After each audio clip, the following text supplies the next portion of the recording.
Ah, there we go.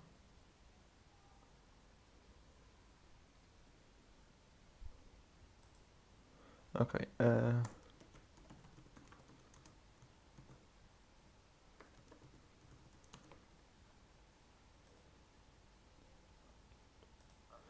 okay, so, what's happening?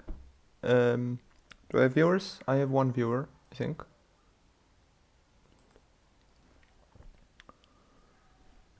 Hello, viewer, I suppose. I will be playing through all of my games. All of them. Including the 1 hour game jam games and my even older games. This is gonna take a while. Oh, I have two viewers. Hello, everyone. Hello, hello. So, I have this chronology file. So I'll start with the very, very old games. So here we have 3 different versions of Square. We have a bunch of other things. So let's start with this. It's an absolute masterpiece. The first game I've ever made. As you can see, that's a beautiful logo created by an online logo generator. Press any key to start. But I mean, just look at that. The sprite origin is set to the top left pixel instead of the center one. And in fact, fun fact, instead of just having one collision object, I have the car have its separate collision code from the road.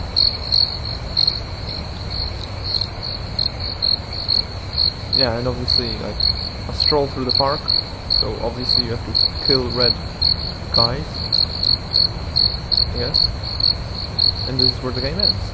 This was originally supposed to be like a 3D kind of horror game, because I had this idea where you just walk through a park and there's like these disembodied giant teeth coming for you. This is how it ended up, and that's it. That's the whole game. Oh yeah, and of course don't forget upgrade Game Maker now after every one of these games. Let's see, where shall we go next? Square 0.1. I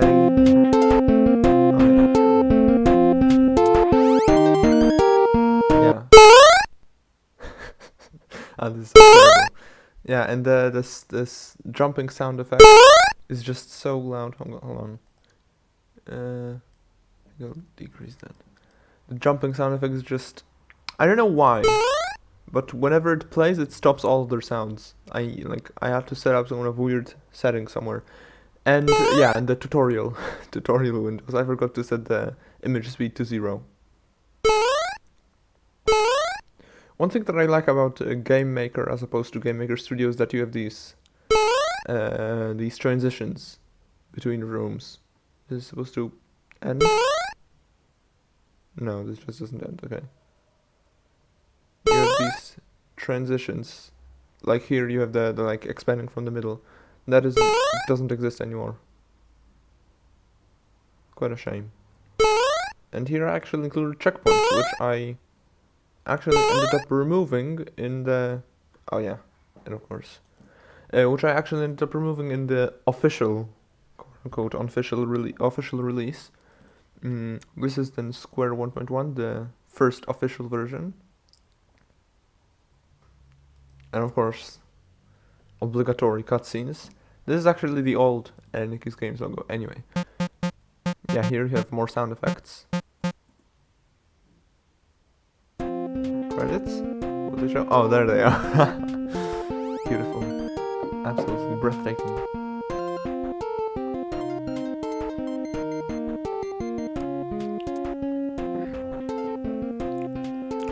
Oh yeah, and I illegally pirated some of the music. Yeah.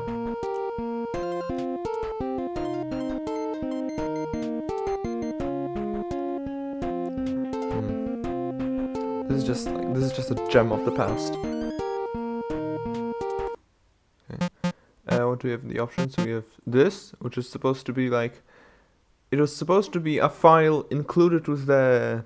When you download Square, there's supposed to be a file called cy7e, I forgot why, .exe to just hack you, like give you all of the things, all of the levels, I think, something.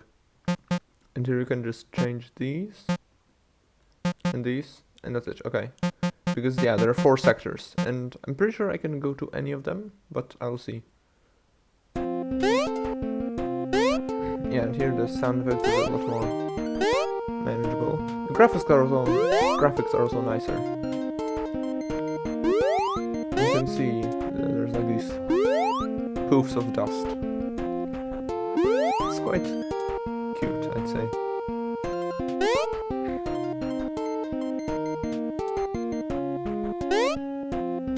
Just a standard platformer.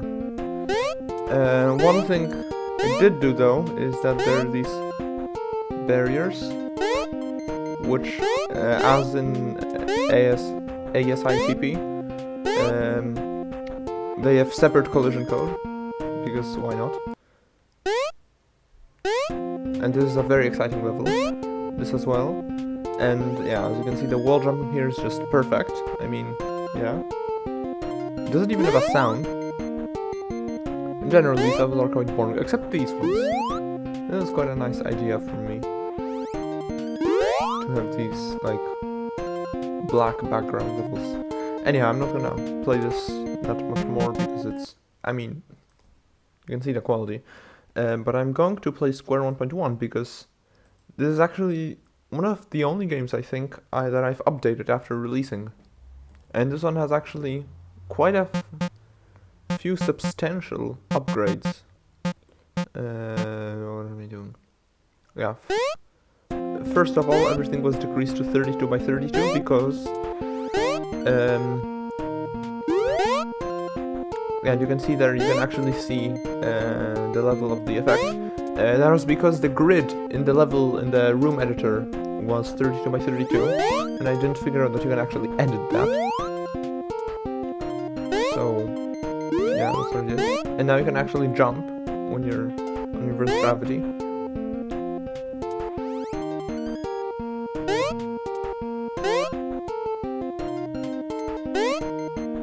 You can also fall through platforms. Wall jumping now makes a sound effect, which is nice. Oh. Oh.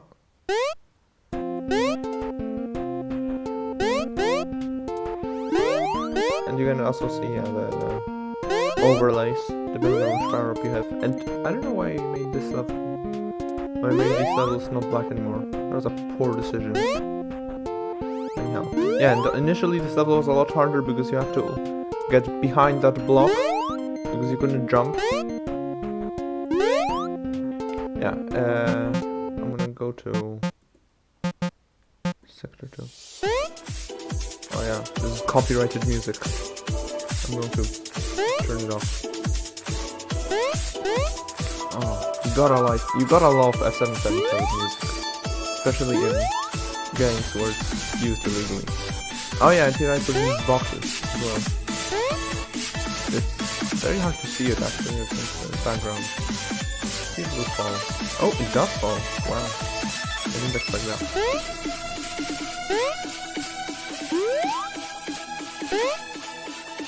And teleporters as well, i.e. vents. And this is actually a very interesting and difficult to solve puzzle where you have to push the tube through the pipe to go through a vent. Nice. Yeah, none of these levels are that interesting. Except for maybe this one, I guess.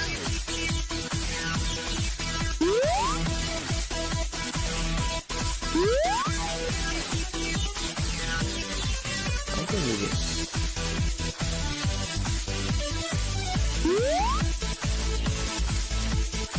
Whatever. We still have Sector 3, the lab, where you have these gels. Very nice. They basically do exactly the same things as the power-ups, but they can also stack. So that's interesting. And these are supposed to be like glass bottles holding the power-ups. They're not working as intended. And of course all of these backgrounds were not made by me, because why would they be? I think that's fantastic.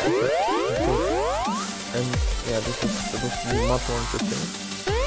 These are fans, except I made like these objects that just drag you upwards, so it'll just suck you in, I guess. What's the problem with this? This is broken. Then there's sector 4, which is hell. And it has actually customized particle effects, which, I mean, you can't get any fancier than that, can you? And oh yeah, and the invincibility power. Except it just changes your spike immediately, and then these are spike minions.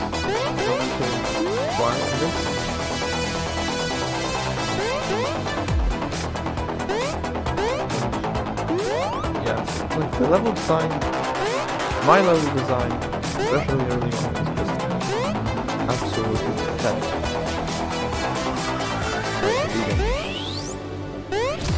So dead. Anyhow, that's Square. One of my best games, I'd say. Let's go on to. Wait. Huh? Huh? Music still playing? Yeah. I mean, you can just say that in the live chat. Whatever. Then we got the Shifter, which is my second best project from this era. 2 little coins. Yeah, the coins are too little. Sorry about that. Yeah, achievements. Masterfully polished game. We've got 8 levels in this game. A whole 8. I was extremely proud of this coin pickup animation. And it's actually pretty cool. But I gave it too much credit, honestly. And you can speed up. And you can slow down. And there's the goal. It's supposed to be like a kind of geometry dash kind of thing, I think. Yeah. And you can also, if you press enter, you hold up a sword. If you press up, you speed up momentarily. And down doesn't do anything. And you can, you also have a pause menu, so yeah, that's pretty fancy, if I do say so myself. Okay, most of these are honestly pretty boring. I'll just skip over them. So yeah, so we start with Square. I think I've already gone over that. Thunderstorm.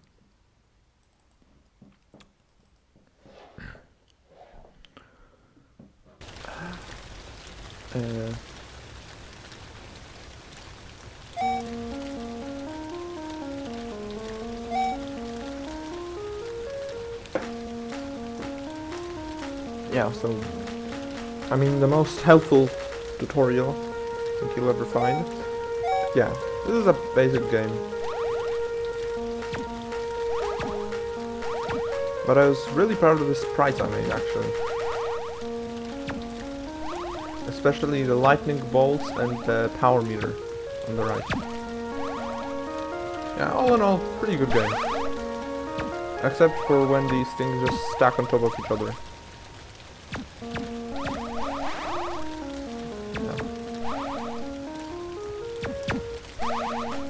Yeah, and if you get a score of 50, then you unlock a secret comic. Wow.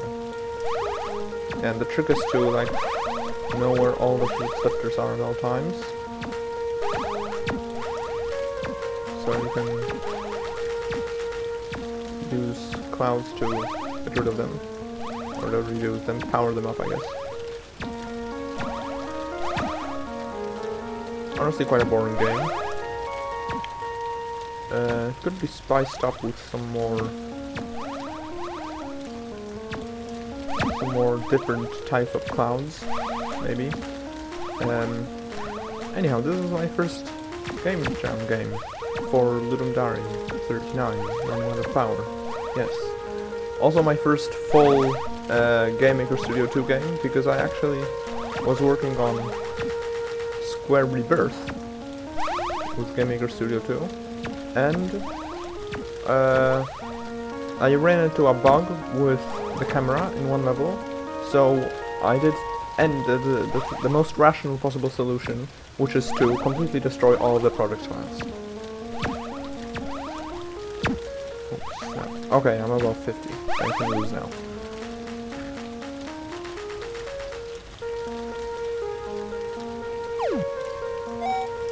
Right, yeah, and now I've unlocked this. Oh no. The power's out. All the people will die. And someone is dead. Oh no. Yeah, like, I'm a master of storytelling. I think you can tell. What I find interesting is that it has basically 3 different games in it. Despite it, like, having the same basic concept, they're still quite different.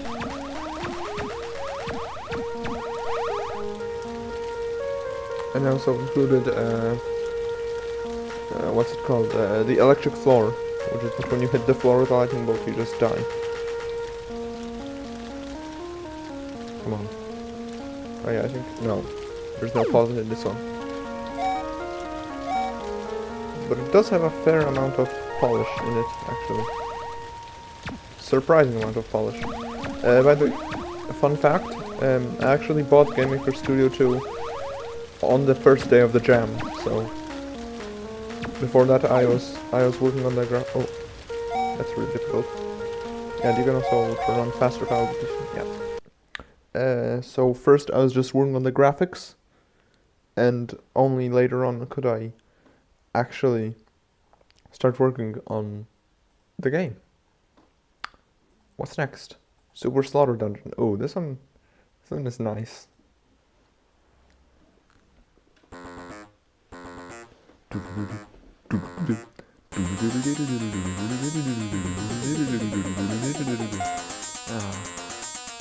Yeah, this is just a wall of text, as usual. Okay. I actually quite like this music, despite it being so repetitive, I suppose. I actually broke the rules with this game because I updated it after the jam ended, because I was just like, come on, I could do so much better. And yeah, I definitely could. I implemented all these health bars and made the GUI a lot better. But I did break the rules, so you know, always looking to love out my games. And I think I did it with more recent games as well. I forgot which one, but there was one game that I remember I updated after it ended. Whatever. Just enjoy. It's a beautiful game. And also here you can see that you just auto-fire, because it's one of the things that actually a lot of game developers don't do. Is, for example, like in a game like this, usually you would be always firing. Like, if you had the choice to fire, you'd probably always just hold it down. And that makes there no point to not firing. So you just fire automatically. Oh yeah, then there's these spiders. Yeah, the problem is that if you don't get these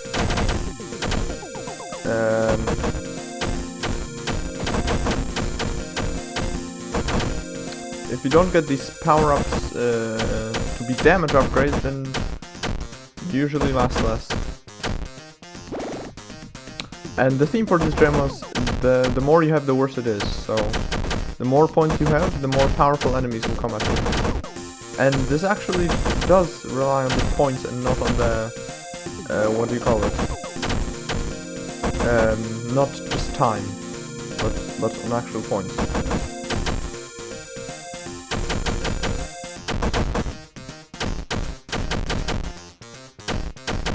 So actually, if this was balanced better, it could actually make quite an interesting game. Maybe even as interesting as the Over, where, as Jonas said it, failure is good, but winning is also good, but in a different way.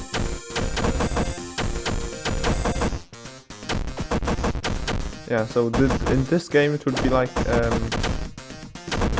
that getting points is good but also bad at the same time. So you're trying to progress. You're also not. But the problem here is the crystal, because you're trying to defend it. So it's almost like you're getting these points involuntarily. Okay, now let's just quit. Yeah, that's enough. Is the audio balancing good? Is something too loud? Co is really nice. It's basically solitaire. Solitaire as in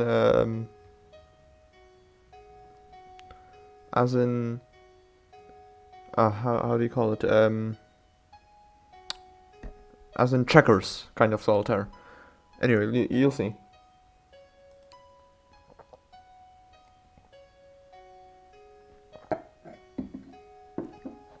All these games were pretty similar in that they just had this main menu with a bunch of buttons, how to play, credits, usually, and this absolutely terrible music that is on my Bandcamp at 890dev.bandcamp.com.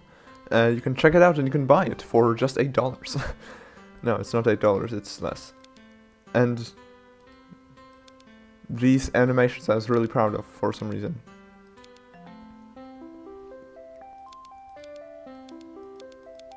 These levels are not that difficult.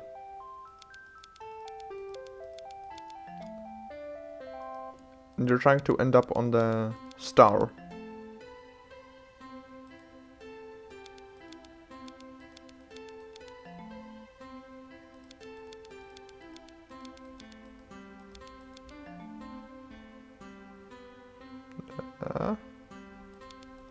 I think you go, yeah, you go like this.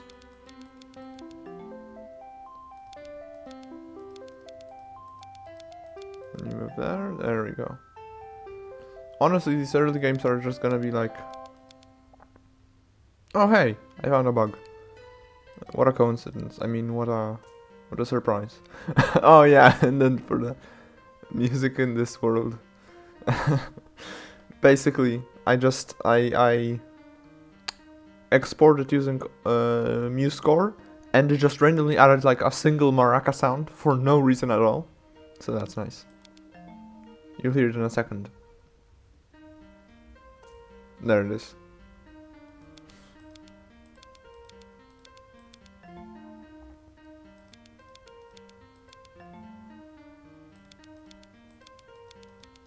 Yeah, these levels are really easy. But I need 18 stars for chapter 3. Which is even weirder actually, because basically you have the grey tokens, which hold on, how do you do this level? I think you do it like this. Yeah. Which basically can move in all 8 directions. So it's like even more boring, I suppose. Or even more, even fewer limitations. I guess that's how I'd put it. And there isn't really anything special about this game. It's just kind of meh. I was thinking of making remaking it and calling it Quo with a U. Quoe. And it would have even more pieces that would move, like, for example, like knights in chess. I don't think if I'll ever get around to doing that, though. It's not really that good of a game idea. What? Oh. Blob. The objectively best game.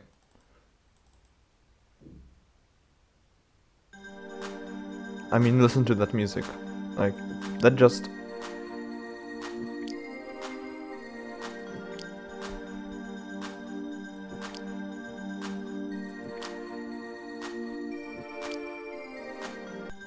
I mean, if that visible seam doesn't just scream quality, then I don't know what does, honestly.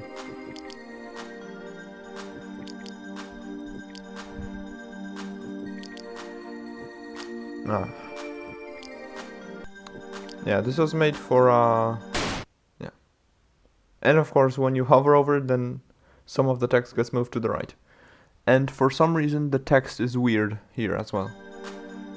Yeah, this was made for the oh wait, I actually missed one, I think. No? Okay, never mind. For the 100 lines of code game jam, and I was very surprised by what other people could make. Like, there was one game which was like Game Boy styled, and it was a lot cooler than mine.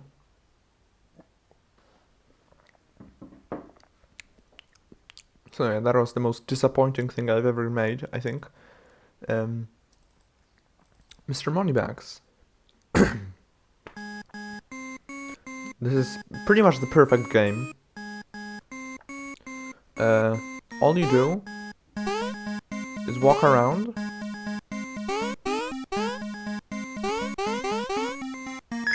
and collect coins. It's a bit loud though. And then you can unlock these doors using coins. And you can also get stuck in corners sometimes because of the way I program the movement.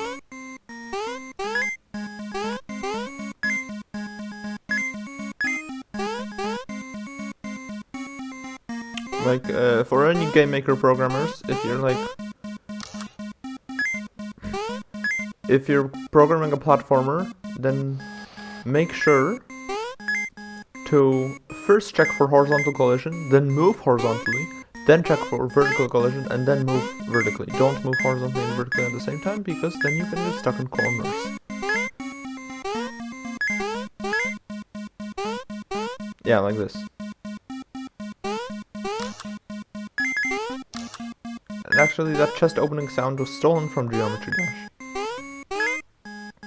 So, plagiarism. Yay.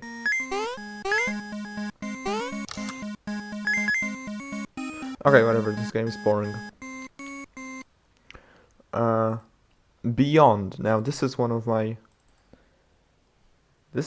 more creative ones, actually. Just surprising, to say the least. Oh. Wait, hold on.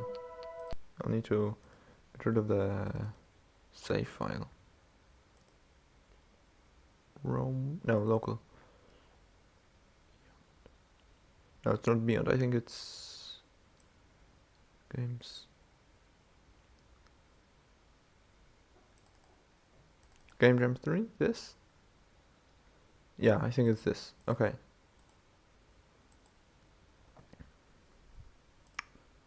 There we go. That should... yeah, there we go. Okay.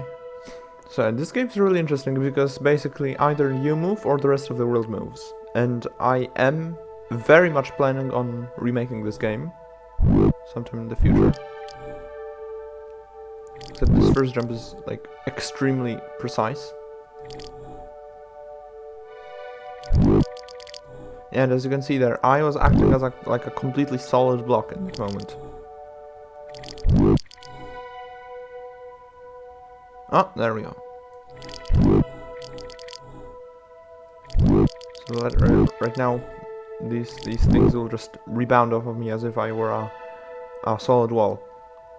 And basically the main change I'm thinking of making is that instead of switching, you'd be able to hold down the left mouse button to let time flow for you, and the right mouse button for the rest of the world.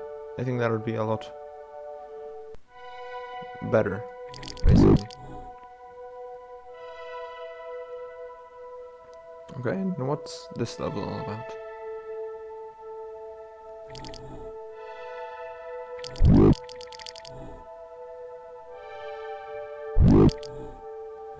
Okay, so this level is... Oh, yes. I mean level.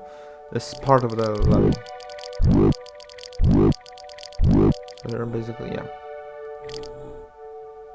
I think that will be enough to hold the door open. But it's not enough for me to jump on top. Okay. So that works. So with some changes, like this would be a very interesting game concept.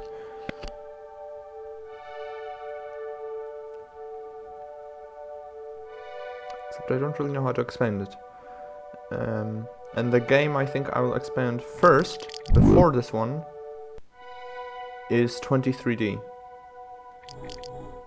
Ah, damn it. Okay, so I basically, what I need to do is I need to let this guy pass through. There we go. Then I can pass through myself. And there we go. I really like that part. And here this is just like a basic ladder climb, as you would call it.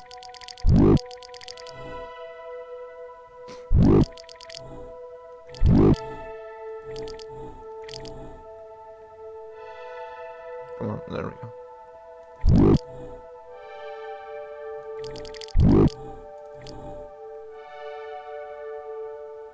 Okay.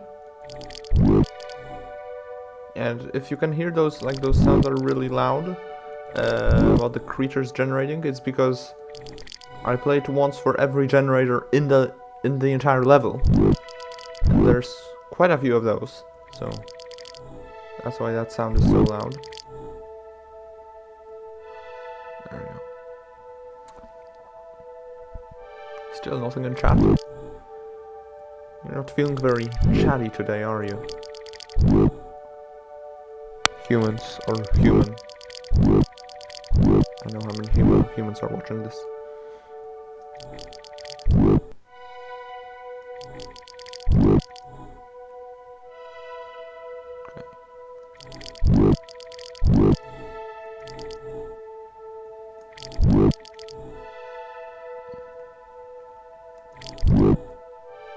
Pretty sure I can, yeah.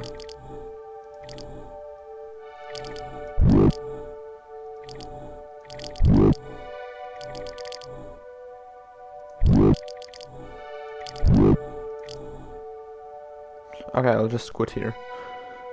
So yeah, interesting game concept. Could do with some better level design. And could do with an upgrade in general.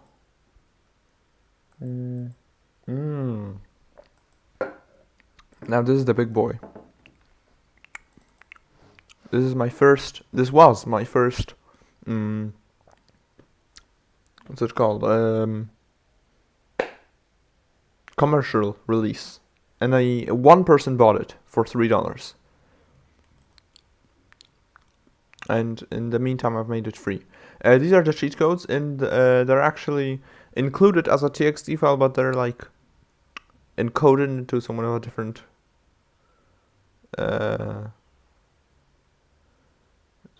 format. I forgot exactly which. Either way. Yeah. And and this is another one of those that I've actually updated since. And I'm glad, because I put in a bunch of new things. So there's now, yeah, I got all the achievements here, but there's a bunch of things you can do here. I'm gonna turn on full screen. Of sound music, you have 5 languages, all of which I actually made. There are the controls. There's controller input, which I won't turn on because I'm afraid. Oh wait, god damn it!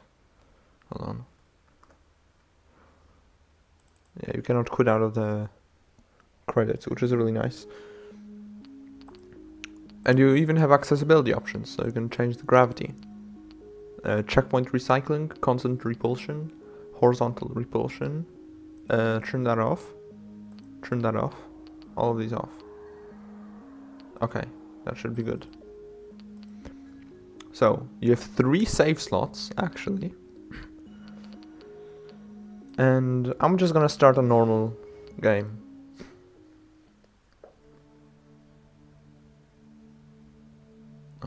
And I just love this beginning. I especially like. I know that the person watching here will not like this, but I love this music.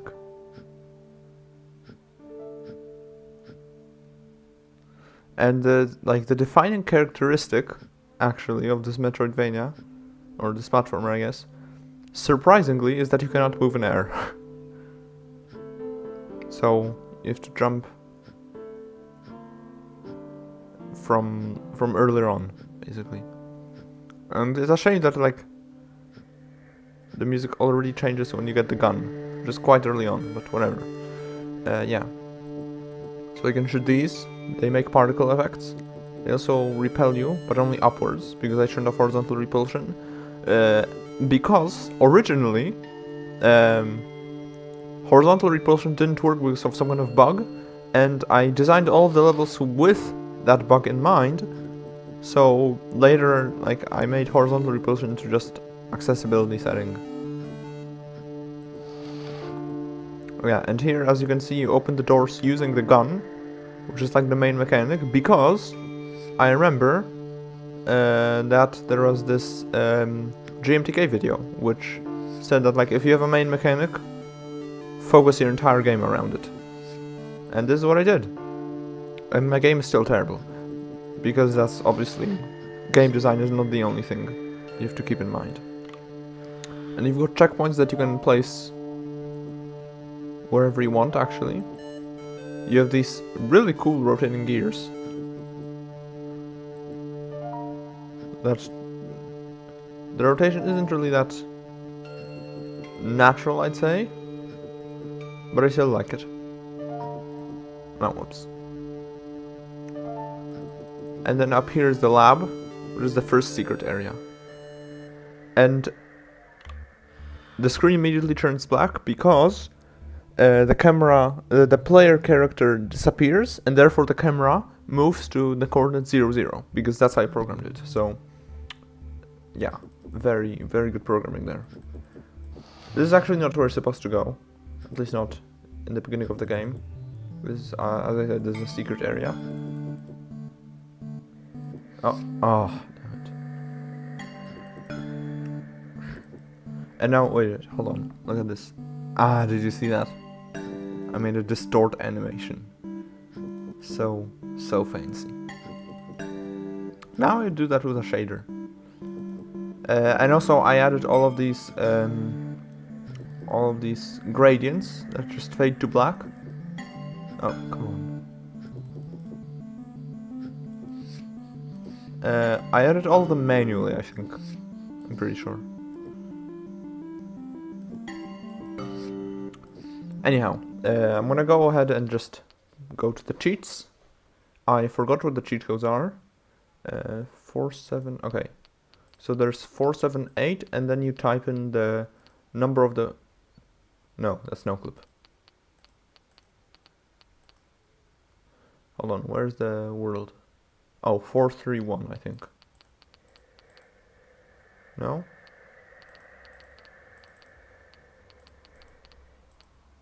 Huh. Hold on, which one is the... Oh, zeros, I think it's... might be this? Yes, okay, so this is the level... This is the cheat code for changing the level where you are. This is the factory. I do not know why it's lagging so much, it shouldn't be. Anyhow, I'm actually surprisingly proud of this game, because it looks quite nice, and it sounds quite nice, and it's quite nice. The gameplay is terrible. Like it's, I mean, it's not, okay, it's not terrible, but it's like very specific. Like it's not the kind of thing that most people would like. Like it's very like calculated, like here you have to, oh, whoops. So like you have to, come on. Here you're gonna have to repel yourself like this, and then quickly get that. There we go. Yeah. It's like very methodical, I'd say. And this is the only level where there are conveyor belts. Oh, whoops. Okay, whatever. Cheat code time. 0673. This is the second secret area. The asylum. And actually it looks like this because of a Minecraft map which looked like this, and it was also called the asylum. And at the time I had no idea what an asylum was. So yeah, there you have it. This is the asylum.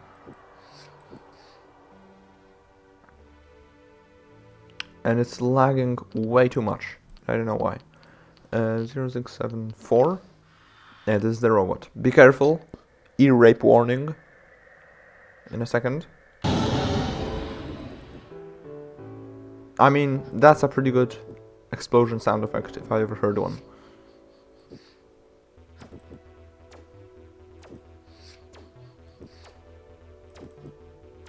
Okay, yeah, this is not that easy. Basically, yeah, you have this giant robot here.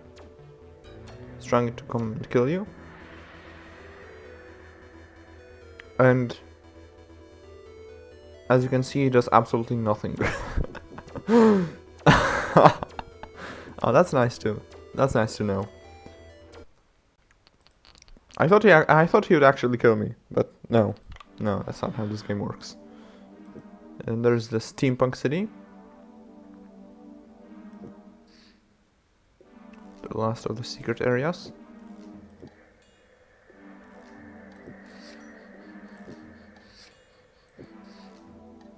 Oh. Yeah, as I said, this gameplay is very methodical. It's almost like calculating parabolas in real time.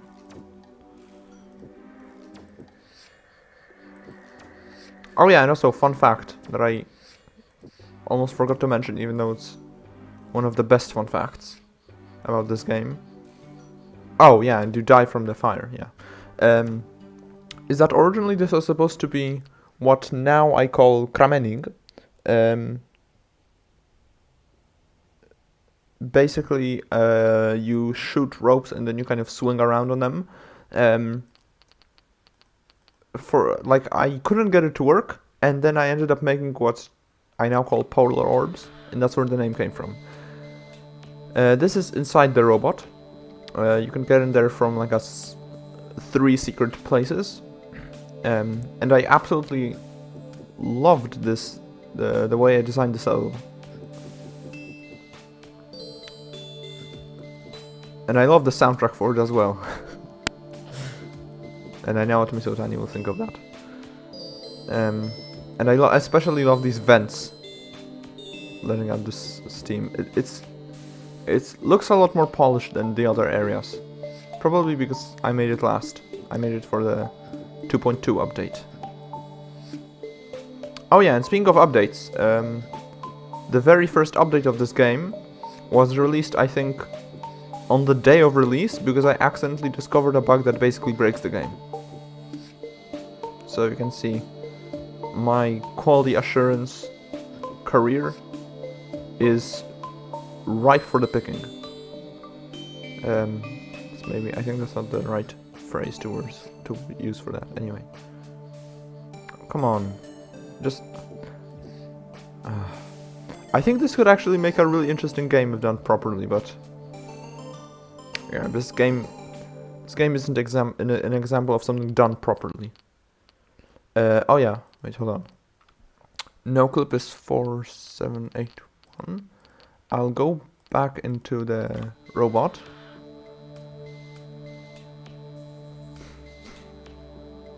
Because I want to show you the boss fight, which is also very nice.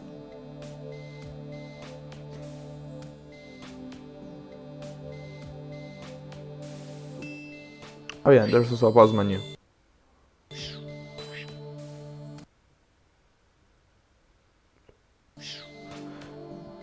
And yeah.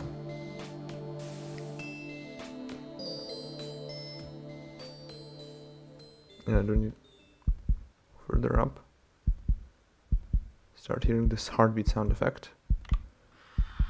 I'm just gonna go ahead and 47810. Yeah, there we go. Oh, come on. Oh. Invincibility. Which one is that? 360, I think. There we go. No. 0. Okay. This is the boss. Basically, every time you hit it, a new missile spawns, and they also spawn independently, based on a timer. And I absolutely love this boss music, actually. And it's actually quite difficult to do this right. Also, as you can see, the missiles on the left actually point the opposite way because of a bug. As per usual. Because I thought that would make them point the correct way, but I don't know why I thought that. Anyway. I thought that reversing them would make them face the correct way, basically. And once the core is halfway down... No, I'm invincible. What am I doing? Once it's halfway down, it begins to shoot these lasers, I think.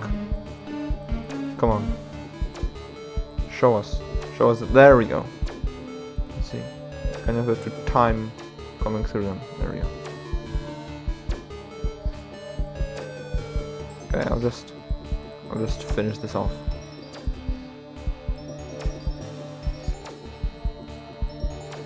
I don't even know if this boss fight is possible. I've never passed it myself. I don't have the patience. Not for my own games.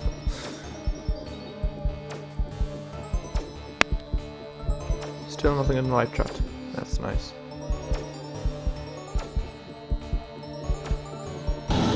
There we go.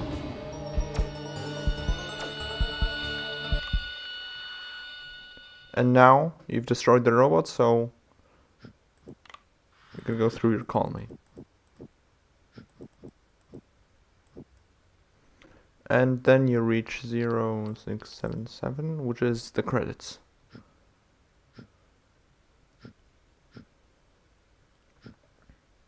And these are supposed to be the ruins of the robot.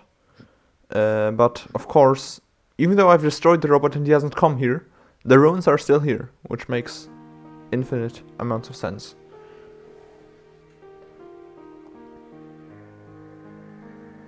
And there we go. The beautiful credits that are on top of the mouse cursor and blurred. Yeah, I'll just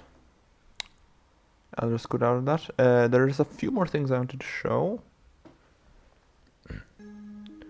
So first of all, if I go to 0678, that'll be the so-called true ending, which is when you get when you finish all of the secret areas, you discover yourself, and a copy of yourself kills you. And it's basically like, yeah, this is the true ending.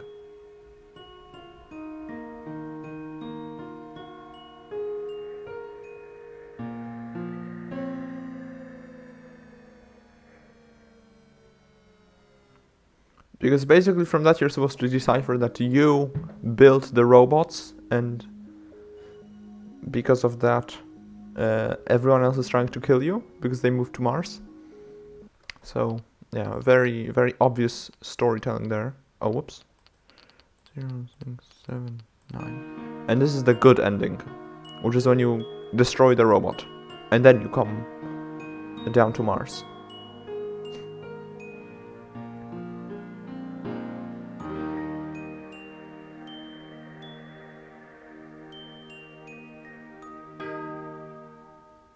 I mean, have you ever seen anything more beautiful? And then there's the different characters. The Lost, which just moves in the opposite direction, and the Swift walks faster, and the Forgotten doesn't have checkpoints. The Tough shots are more powerful, and the Misunderstood, which basically you use up and down to move left and right, I think. And there's one final cheat code, my absolute favorite.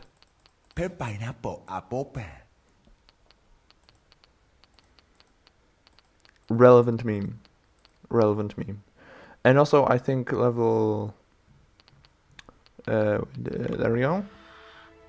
Oh yeah. Now I have the Misunderstood. So yeah. Up moves right, down moves left, right moves down, left moves up. Yeah. Very easy to understand. And also you might not have noticed, but when you have your cursor over a thing that you can like use, it makes this nice animation.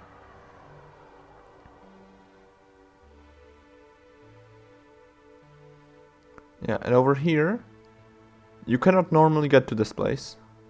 Like, it's physically, well, hold on. It's physically impossible.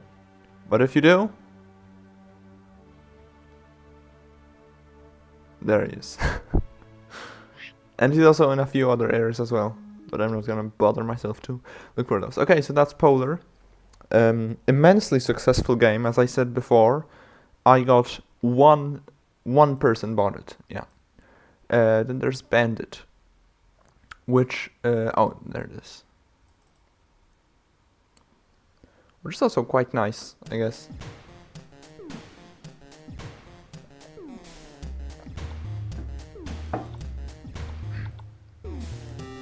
So basically, yeah, the theme was 10 seconds. It was the third Gada. Gada or Jada? I forgot. I think it's Jada. Game Jam.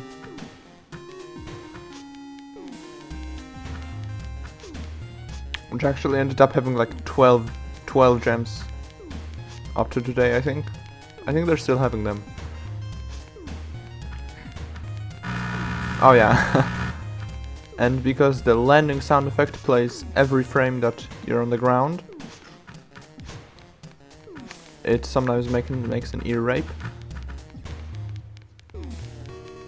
Yeah, you can hide by holding down S.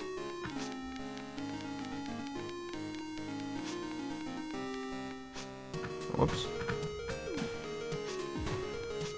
Ah, damn it. Ah.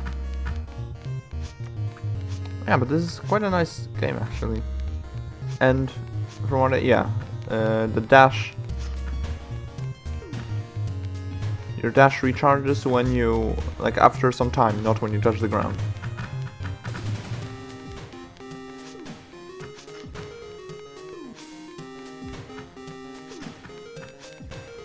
I'm quite a pro at this game, like, not gonna lie.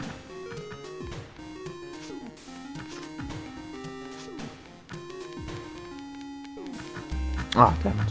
Whatever. Yeah, this isn't that interesting. Although, wait, hold on. I'll just play the last level. There's not really that much of a difficulty curve. Oh, come on. I just want to see the final cutscene.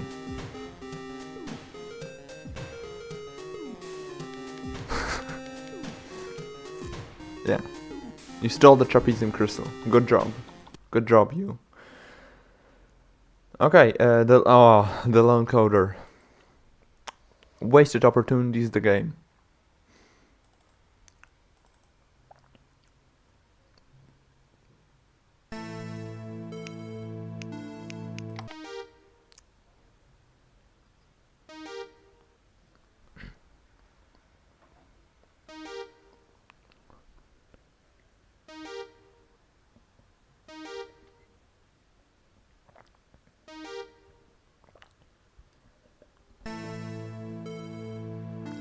Yeah, so here basically you have to make the whole game yourself. So these are the different steps.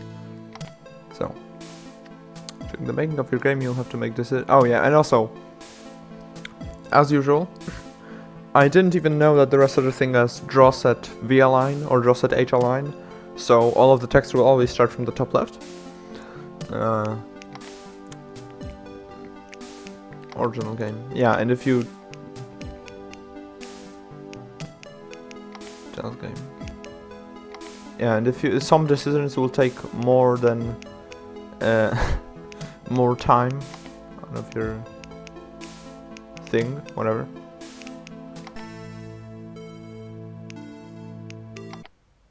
And I can play just the game. It's a very fun game.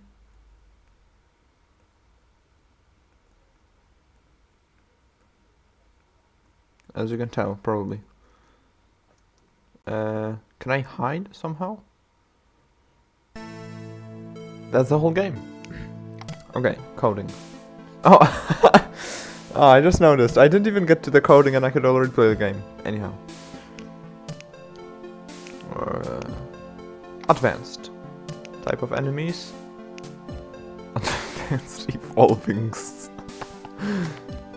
Beyond any other dangers? None. Any other extra features? Yeah. Settings look me. Okay. Super cool stealth game. The game. You can toggle all these things. And now... Oh yeah, and now you can hide. But earlier I just didn't have the option to. Okay. 5 levels.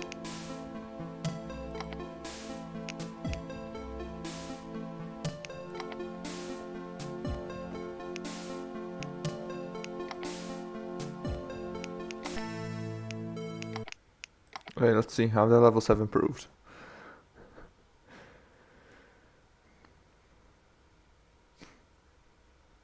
And for this one I actually worked with an artist. Believe it or not.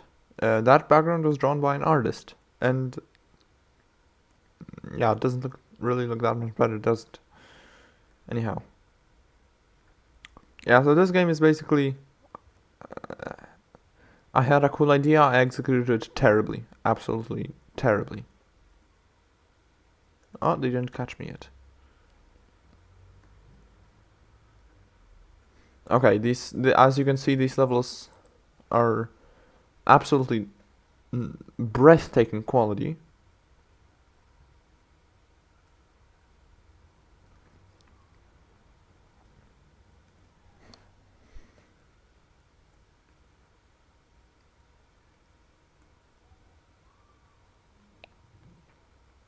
Oh, and this level suddenly doesn't have a background. Oh, oh, I see, because it's longer.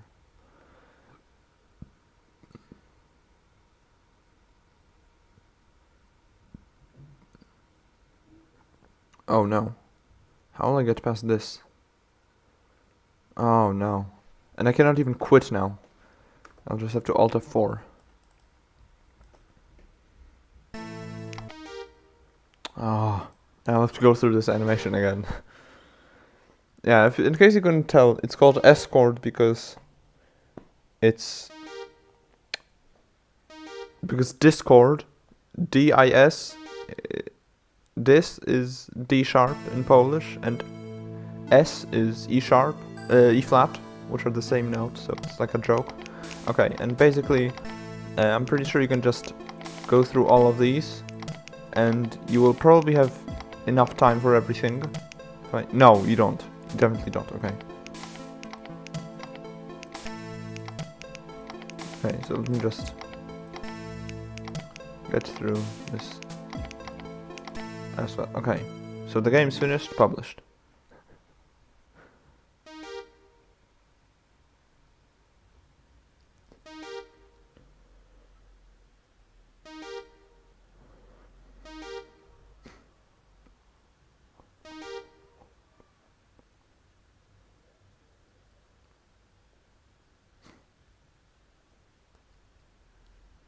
That's an absolutely terrible game.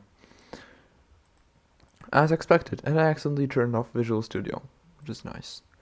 Next, oh, the 6-digit computer, which is actually quite disappointing.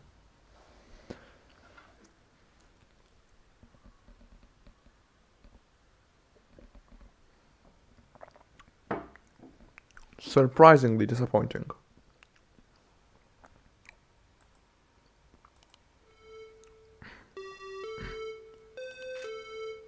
I just turn on full screen here. This game has actually quite a history, because I came up with it. I came up with the main mechanic, I guess you'd say, that it's all in bijective scenery, which, if you don't know what it means, here's a very good overview. So basically there's no zeros, that's what it's trying to say. So as you can see here, there's only the digits from 1 to 6. So 5, 5 means 5 times 6 plus 5. 4 is 4. Let's make this a bit loud. So basically it goes from 1, 2, 3, 4, 5, 6, 1, 1, 1, 2, 1, 3, and so on. And I had this idea while coming back from a competition, from a maths competition, and I immediately just had the vision of it being grey and black, pixelated style. So that's what I did. So yeah, that's the 6-digit computer. And here you have email.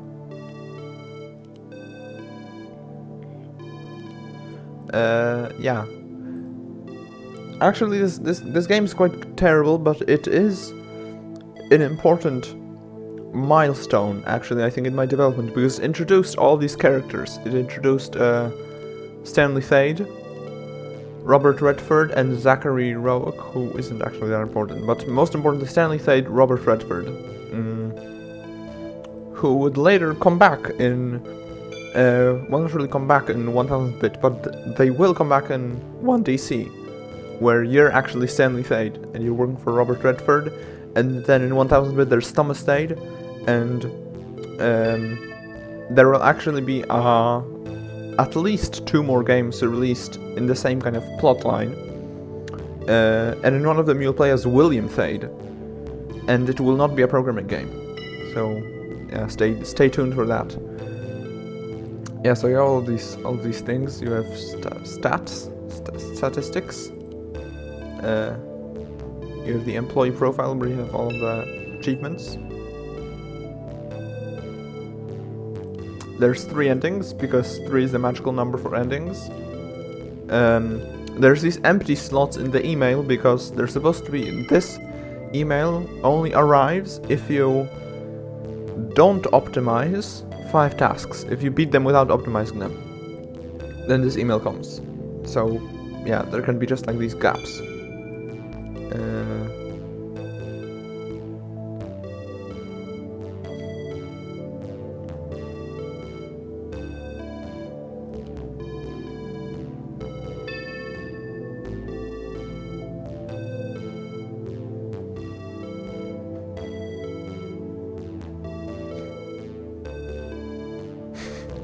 I love these emails because I actually don't know what most of them say, because my friend wrote them for me. I just told him, like, this guy is supposed to be like a communist kind of guy, and I have no idea what they say.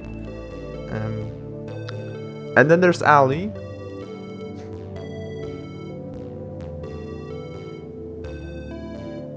who is apparently imprisoned and tortured, but she can still send emails to you, which is always nice. Oh yeah, and there's a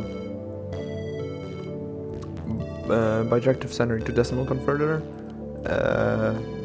There's tasks. There's hex blocks, which is a really fun game.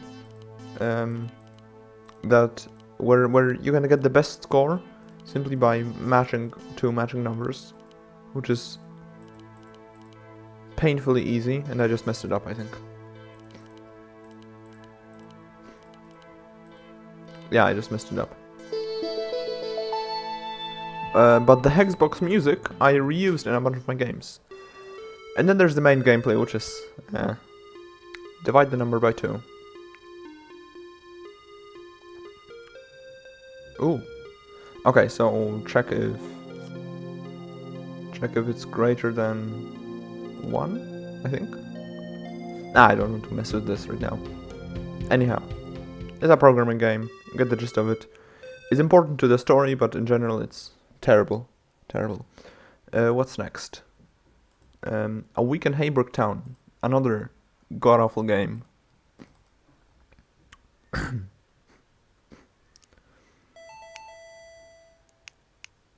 With quite decent music.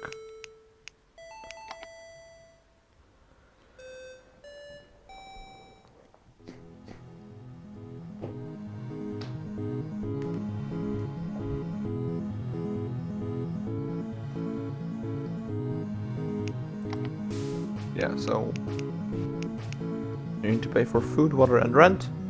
You have to wait 7 days. I love the name Haybrook Town, but apart from that, this game is terrible.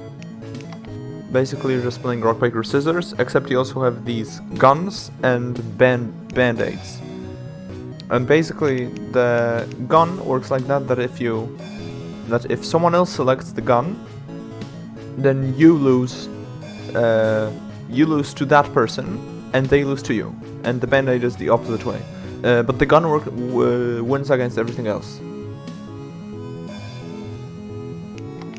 So basically, all you have to do is always select the gun. And then just wait.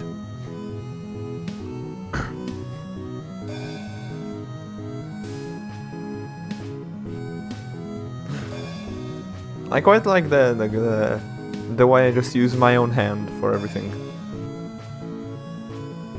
But what I don't like is that the symbol, like the hand gesture for a band-aid is suggestive. To say the least. Okay, this is terrible. Quit. Close this. Good. This is also a terrible game. I'll just skip over, honestly. Nah. Where is it? There it is. The name was taken from a Tumblr post. It inspired me to create a recreation of GTA 5. Except set in Victorian England. So, I'll start by simply playing. So this is you. You can run around. The graphics here were also made by that guy. I forgot his name. But that doesn't necessarily mean that the graphics in this game are good. You can press E to grab a gun, and then it's drawn below you. You don't actually hold it. And for example, this is the rifle, I think. It just shoots one thing. This is the pistol, which is actually better. This is the shotgun, which fires 3 rounds. And this is the safe, which you have to hold down E to open. And then it reveals something, and then you press E and you can grab it. And this is the gear launcher, I think it's called. Something like that. You can hold down to fire gears. Oh yeah, and basically men will come running after you, but women will run away from you because sexism. I can just kill everyone, there you go. And then you also have the bike. And you also have, wait, Q to go off. You also have doors. And you also have other things like paintings that you can just pick up. And you can see over there is a gramophone. So yeah, that's basically the game. You have several missions. Bike trip. Get to the destination in as little time as possible.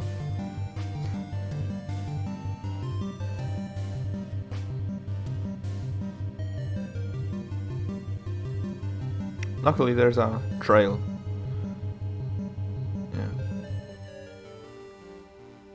As you can tell, very fitting music.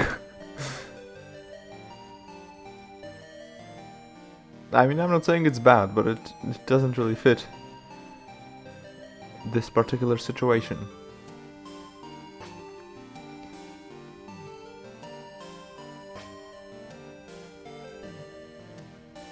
Oh.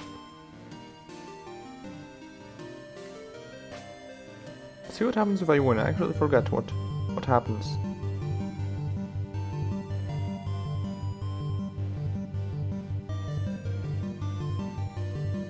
So yeah, this is the stage where I went kind of from absolutely terrible, like hilariously terrible games to meh games, which I feel are like ironically are like the worst kind of games.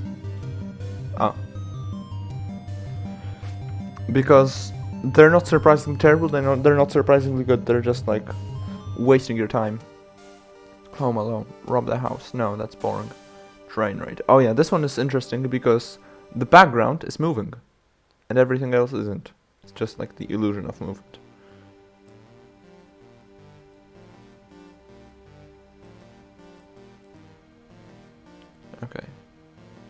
morning, ma'am. Die. Thank you. Now allow me to rob the safe that's drawn on top of me. Because this game is high quality. Good morning, ma'am. Oh, sir. Stop punching me. Oh yeah, and you can also run, I forgot about that. So you have the blue stamina bar, you can run with shift. Okay, please die. Thank you.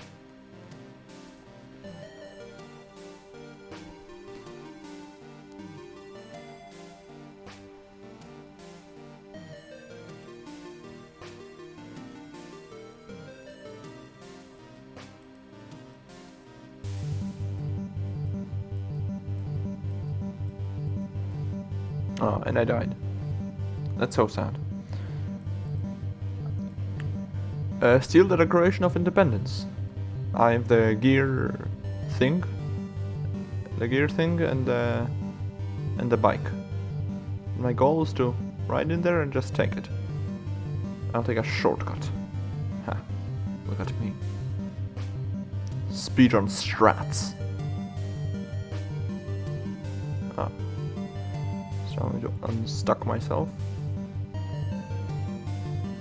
Put me in these thick 6 slaloms on my bike. Oh yeah, and these guys are just... I don't know why they always run into a corner. Except when I steal the Declaration, then they're all gonna run towards me. Oh, come on. That's not what I wanted to do. Alright, now... should be able to... There we go. Okay. Now.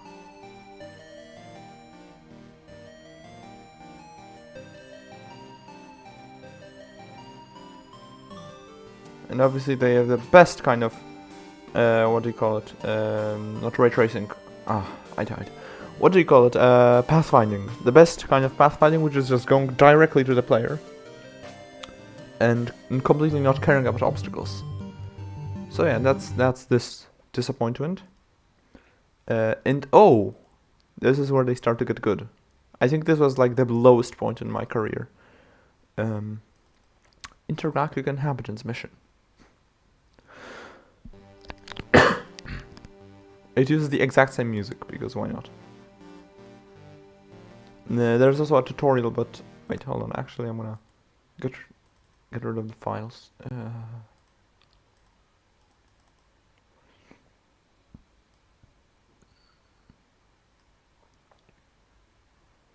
I am, yes.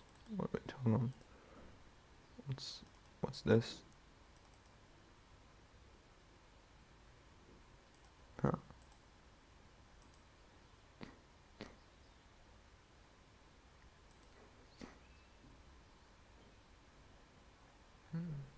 Oh, I think it's this one actually. Nope. It's not that one. How did I call it?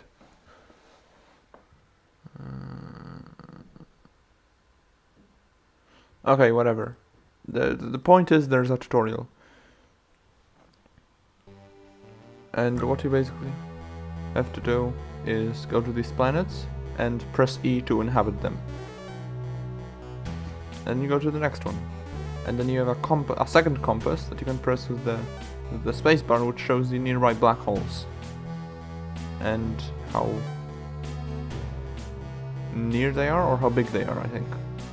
Forgot which. Oh, how big they are.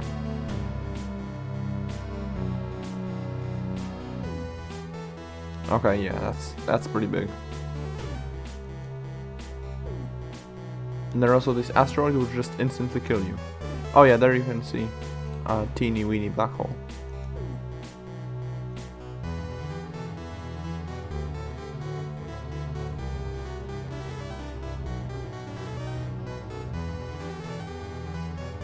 Okay, I've reached my high score. Oh no, God. So yeah, this is where it starts to get a bit better, I guess. But rather slowly. Galaxy. Oh, this is another terrible one, because like at the time I didn't have that much time to make games anyway. But I really wanted to join the jam, and I ended up with this pathetic thing.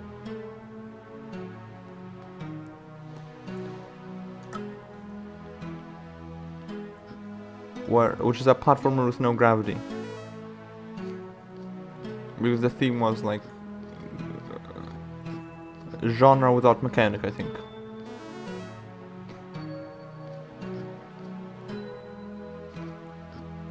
Anyway, not much to say about this one. It's just bad. Mirror body.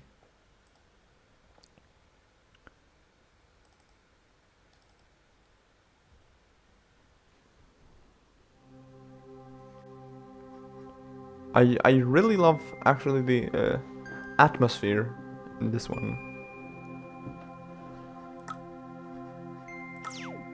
because it's just, yeah, you have these particle effects for your breath coming out. You have the rain effects. You have these flowers, and you have the music. I really love the music for this one. So basically, you have your mirror body, and you can pick him up, and the goal is to throw him into there. And pressing space will toggle between one world and the other. And I believe for this jam, I participated in 2 jams. One with the theme Companion and one with the theme 2 Worlds.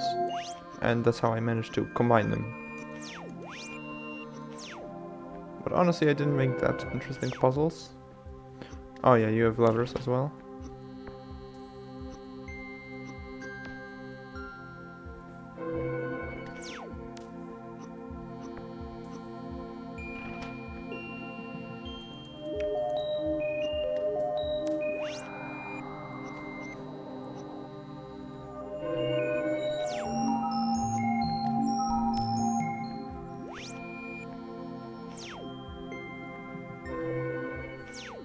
It looks quite nice as a game.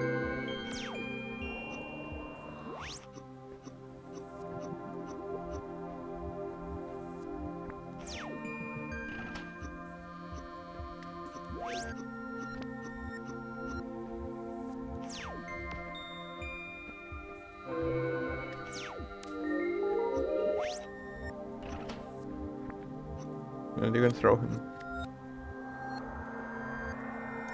Oops.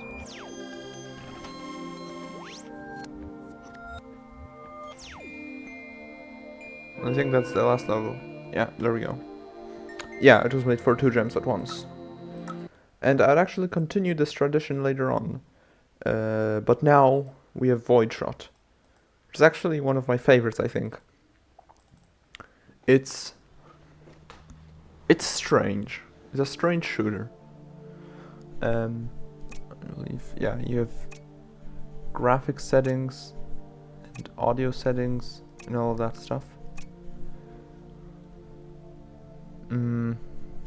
So basically, well, you know what, I'm gonna... No.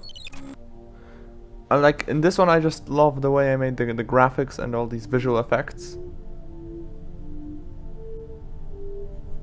So anyway, tutorial. Mouse to rotate, LB to accelerate, right mouse button to shoot, escape to pause, enter to continue. Shooting requires both ammo and health, as you can see here. Values are visible in the top left corner. Enemies will spawn. You'll get pickups and score. Pickups will also spawn. So chance of shooting with enemy shooting.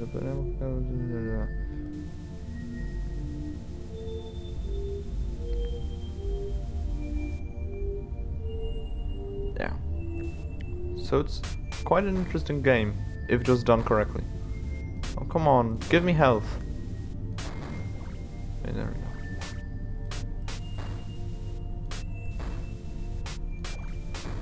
It's also quite hard to get rid of these shooting enemies without...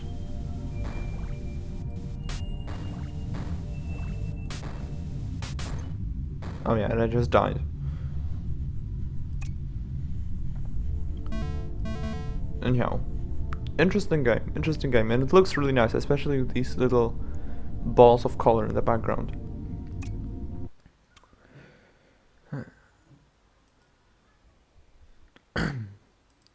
CMYK.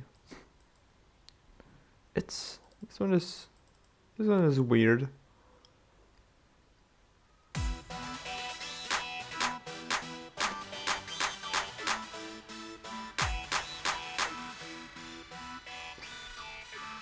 So you move. I'm gonna aim and shoot. 1, 2, 4 changes the color. It's a bit loud. This is actually the first game for which I took the music from someone else. This one was from Newgrounds.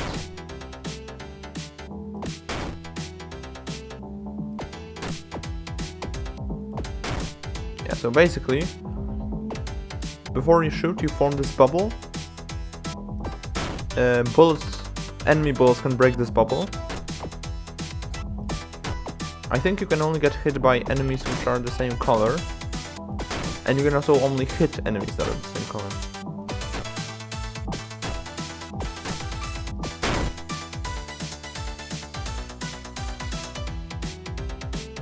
Okay, and basically the theme of this game is it's very hard.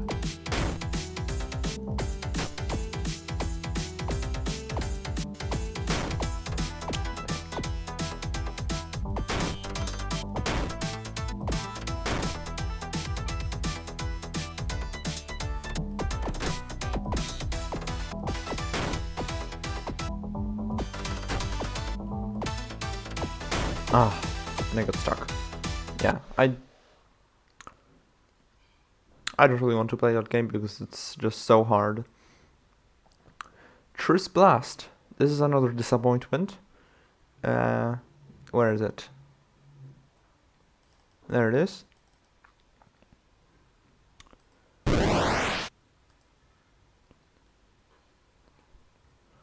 So basically, I'm gonna turn the sound effects off.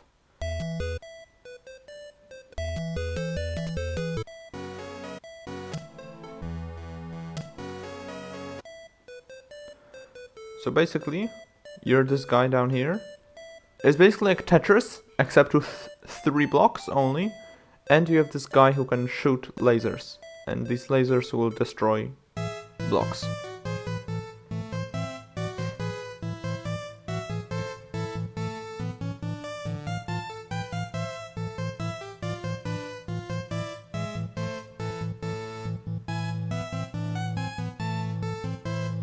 As you can see, it's very fun. And there's no way to quit, I think, so I'll just have to wait until I game over. Oh, and that's nice. Yeah, the game is very bugged as well. There you go, game over. Excuse me? No, main menu.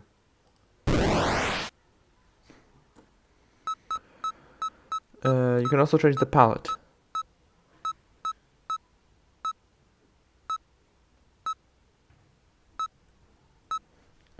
And it's generally just terrible.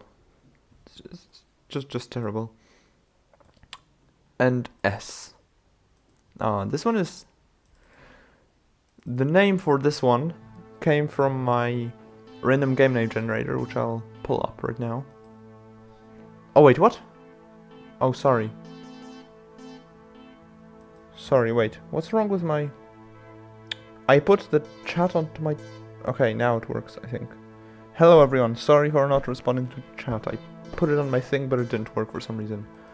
Anyhow. Wait, I'll close this.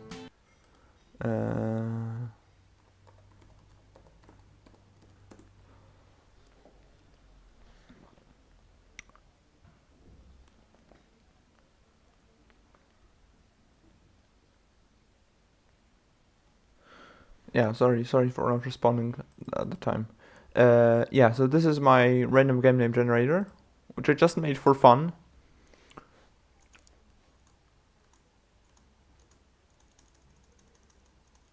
So you can just, yeah, just type this into your thing, you'll open it up, and instead of acronyms, at one point it just made a single letter and then a period, and the first one I got was S, and it just kind of stuck with me as a very good name, so that's what I chose. So this is a puzzle game where you move this fella, you move him to the exit, and it's a terrible applause sound.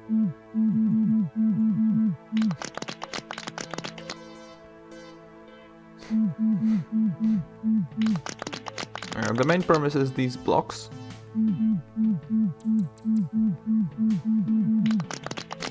Which disappear or reappear.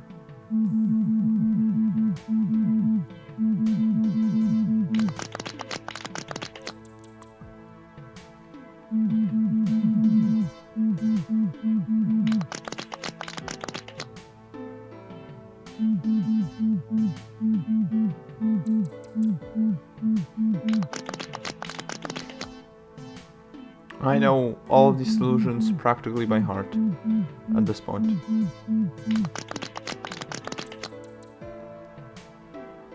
Yeah, this is one of my favorite levels because it has a very specific solution.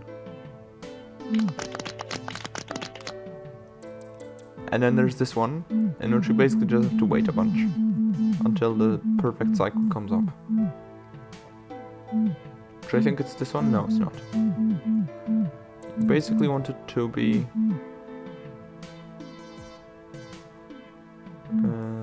not this one.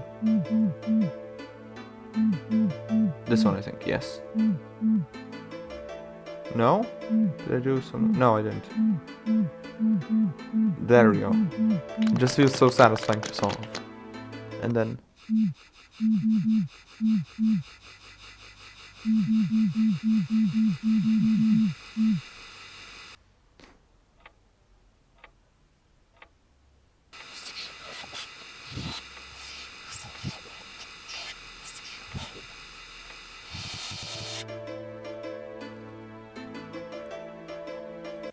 yeah.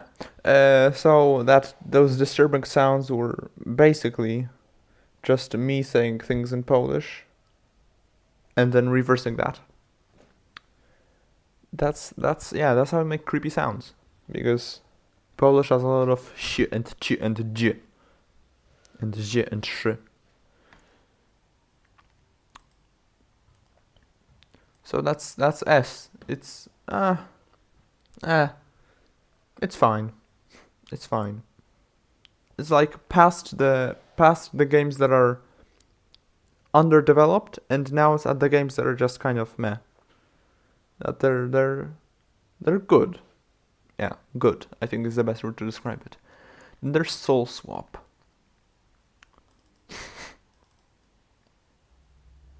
And here this is the first time that I changed to 890.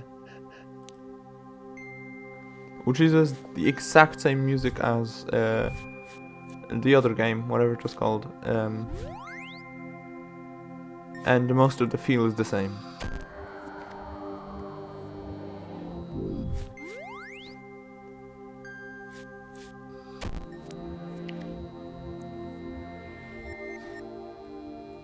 And the reason this game doesn't really work is because the ghost is very obviously the superior character. Like, the human doesn't have any real abilities that the ghost doesn't have. So this game doesn't really work. But it's also on that list of like the good games. Yeah, there's only situations like this where you can get actually stuck.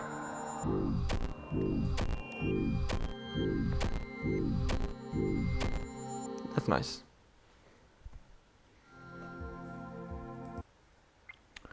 Hold on, I need to turn on the lights.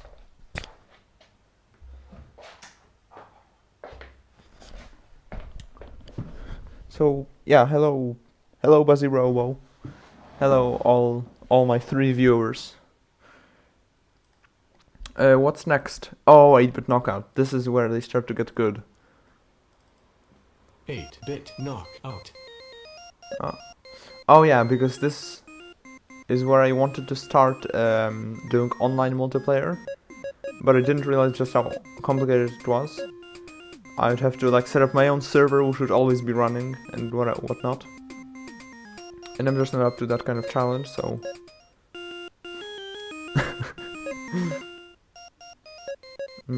yeah. So this is the post-jam version. You can select your own color. And one of the 4 characters. For now, just go with the basic. 3, 2, 1, go. And I use a text-to-speech engine. I love this game because of these like handcrafted particle effects that I gave it. I think it's Z? No, Shift? No, not Shift. Enter. Or, yeah, or if I go... Oh yeah, it's E. Yeah, there's this kind of like aura. Oh, I died. So yeah, so dashing is the same as punching, practically. And you can also block. And the point is that the more you get hit, the stronger your hits are. So if I change this to an AI. 3, 2, 1, go. And also this is like knockout. I don't know why it's so terrible now, but like in the initial versions, like this AI was like so good I could barely beat it myself. But now it's like jumping off by itself. So I don't know what happened. What happened, AI? Why are you so terrible? Knockout.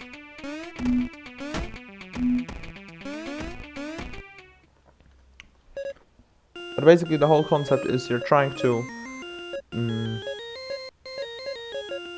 beat up this other guy 3, 2, 1, go. without actually causing him that much damage, because if you do, then, well, obviously he'll punch you more, or further, or whatever. His punches will be stronger.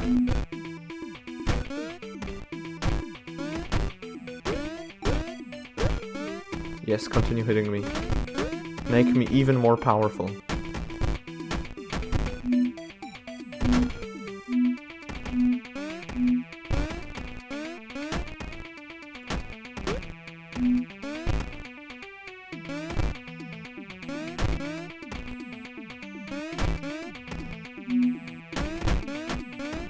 Oh! He knocked me out. Yeah, you saw that. Yeah, so there's 4 characters in this version. You have Max, which just punches. Dom has guns. Nick has our robot, and Luki has these spears.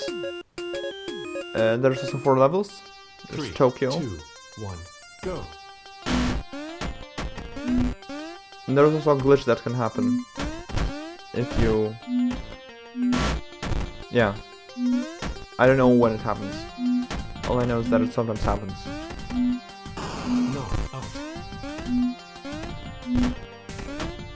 Yeah. Basically, Luke attacks with his drone only. Or no, not Luki. What's he called? Nick. Yeah, so now I'll play Luki.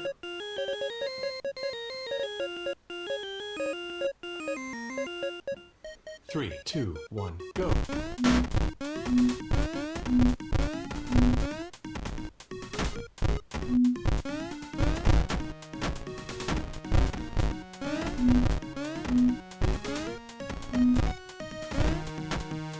Yeah, this is the... if you listen to the music.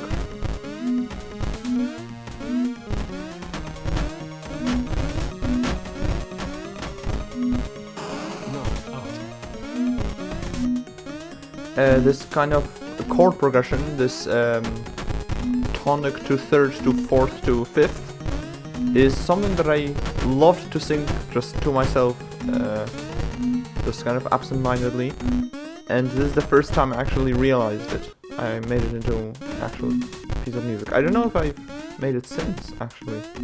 I think I have. But either way. And then there's Hunt. 3, 2, 1, go.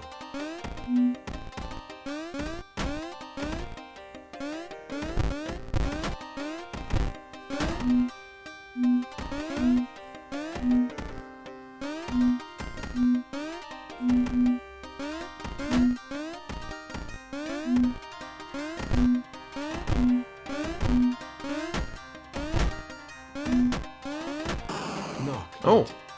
he got me.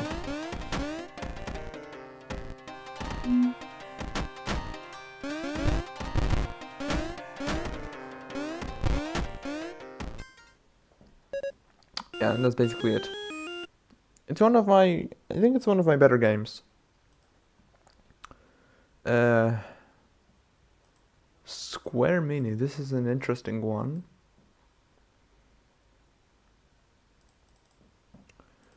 Because, basically, it was made for the 8x8 game jam. And the premise of that jam was that all the sprites are 8x8 pixels. And I misunderstood it as the game has to be 8x8 pixels. Well, no, I actually didn't misunderstand it. I just took my own spin on that. So this game has a resolution of 8x8 pixels.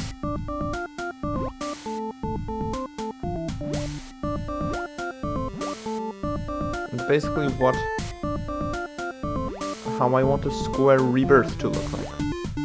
Square Rebirth, which I, by the way, never actually released. The only problem with this game is it's hard to tell like if you're on the very edge of a block or somewhere in the middle, or like, yeah. It's an interesting premise, but really hard to actually use.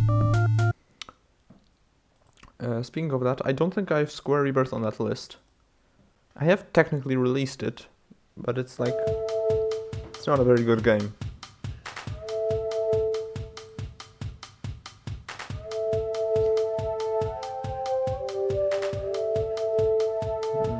Yeah. I made a trail, and I love these particle effects that come out of the trophy.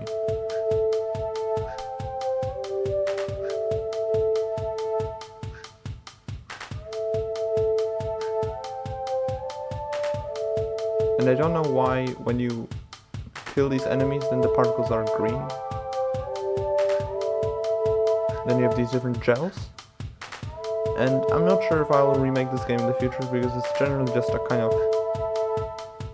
I mean, it's just a platformer. Like, it's not that interesting. And it also has the same wall jump mechanics that you can just jump off a wall and... yeah. And that's it.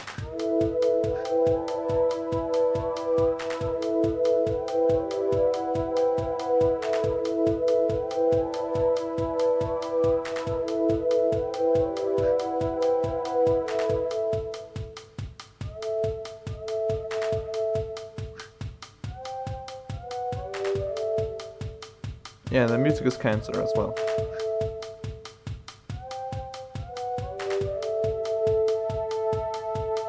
To a certain degree. And then here you have to guess where the blocks are. Okay, this isn't worthy of that much time. What is next? Oh, Wither. Oh, this is one of my best ones by far. It's really good for speedrunning as well. In case you haven't seen my Wither speedrun, I made one some time ago.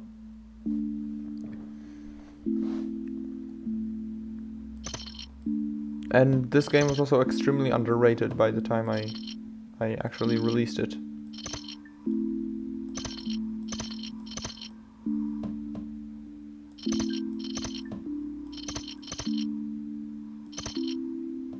And like there's a lot of stuff here, like there's the 8 Easter eggs, which we're gonna try to get.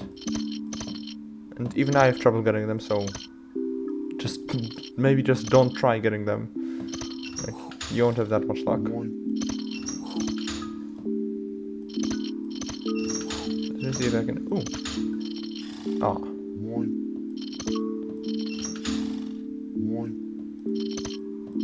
Yeah, just throw these hooks around and that's your only way of, well, of moving around. And I actually reused this mechanic, more or less, for Crystal Ninja. The only difference is that there you can only... Oh...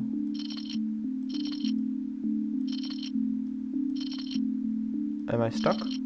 I think I might be stuck. Oh, never mind. Yeah, that's the whole game.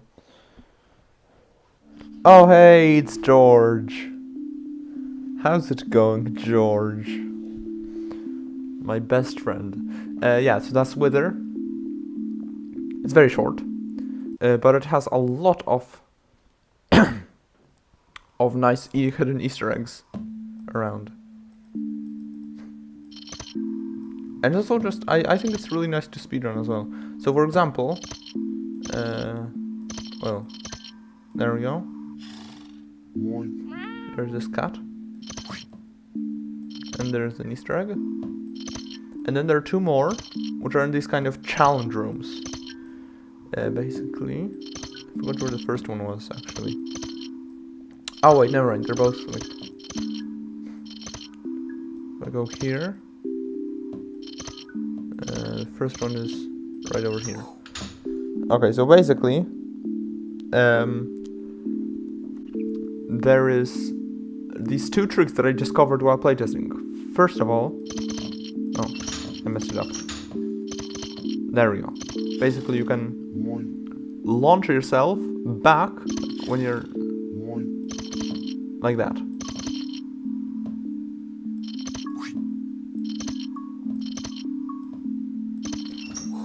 And I'm extremely proud of this game. And in addition, like, the thing in the background is a fractal that I made in Paint by hand. Thanks to someone's tutorial. I forgot what his name was. I think it's Code Parade. Oh, come on, I'm just trying to get this. There we go. Okay. And this is the second secret challenge room. Basically, if you hold down that mouse button while going through a door, you'll keep hanging on to the same ring.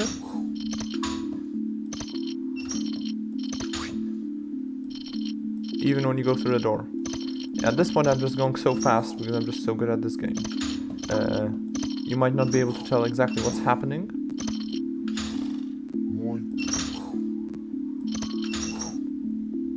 There we go. And here you have to restart manually. Yeah. And that's Wither. It's a very good game. I don't think I'll ever do something related to this concept again.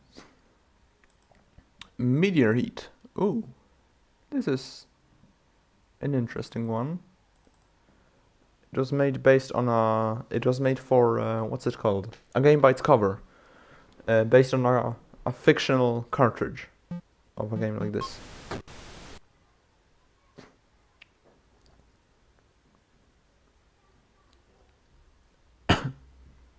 Yeah, basically, you have this meteor thingy, which you can move around, and you can also press space to deploy this bomb. Whoa. Okay.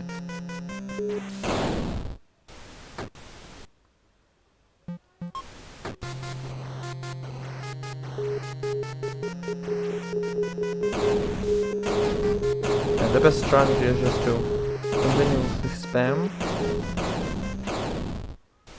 until you die. Yeah, I like this game, even though it's so... it doesn't have that much depth in it. But it's pretty nice to play, actually. It has some nice game feel. Especially with the random ASCII explosion effects.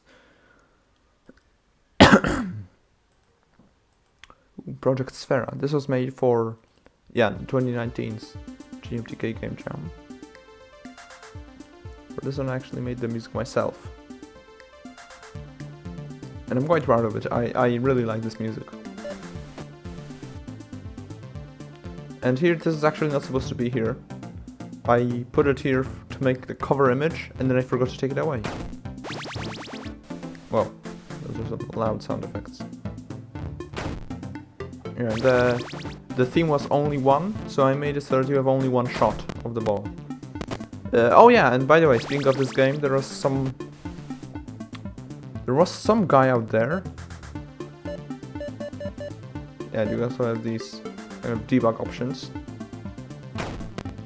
There was some guy out there who accused me of like submitting it to a jam, even though it doesn't relate to the theme, even though it very clearly was.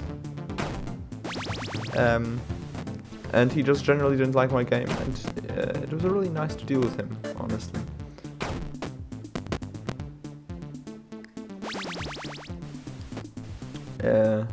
I can pull it up on stream actually.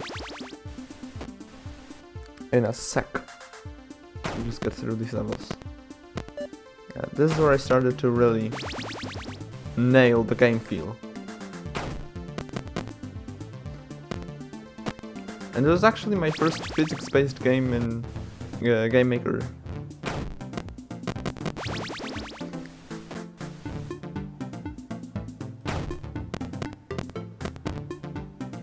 Oh, whatever. Hold on.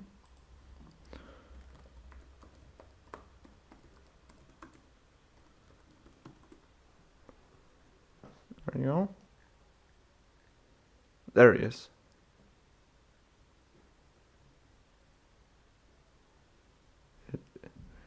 It's just not nice to publish on other jam to get views and downloads.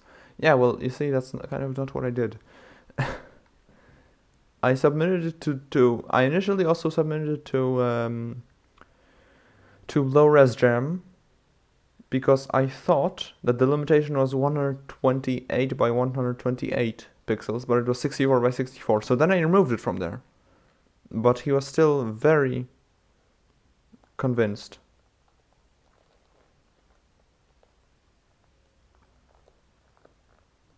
Only one ball, not so great. Well, yeah, but I did follow the theme, Mr. Wait, there's what is the theme here? Sci-fi? Oh, must contain no text. Yeah, whatever. I don't really care at this point. It happened quite a long time ago. Oh, this is your favorite game so far? Yeah, just you wait, okay? Better ones are coming. Not SCAD though. SCAD is rather bad. It was made in 3 hours actually. You're this tiny Viking dude, and you can shoot that. And the music is ear rape. Just straight up ear rape.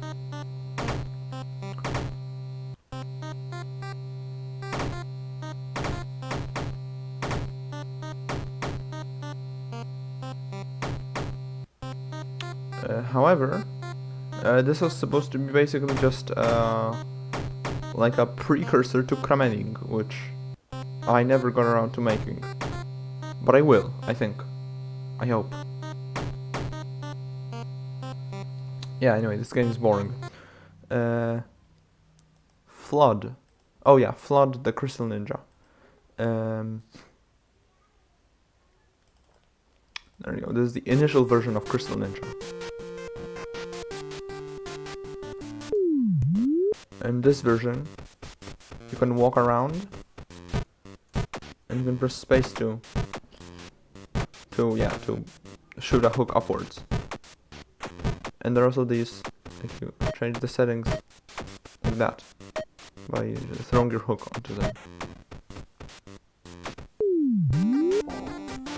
And yeah, basically what you have to do is gather these crystals, and that's it. But what I really liked about this entry is that I actually focused on like environment more than game design, which I guess shows in the terrible game design, but for example, I made all these cool neon signs and these animations and stuff, and I just really like that. And especially here, since you You can literally exit by going through there. But it's I later improved a lot on it. Anyway, PIN. This one I really like. I'll just play through it. Crap, I forgot my door entry number. What was it? 6, 5, something? Started with 6 for sure. Maybe I'll call that. Oh, I left my phone at home. God damn it. Maybe there's some other way I can get help.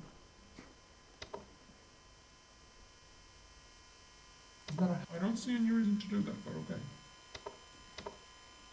So we're just gonna restart it over and over again. I see no point to that.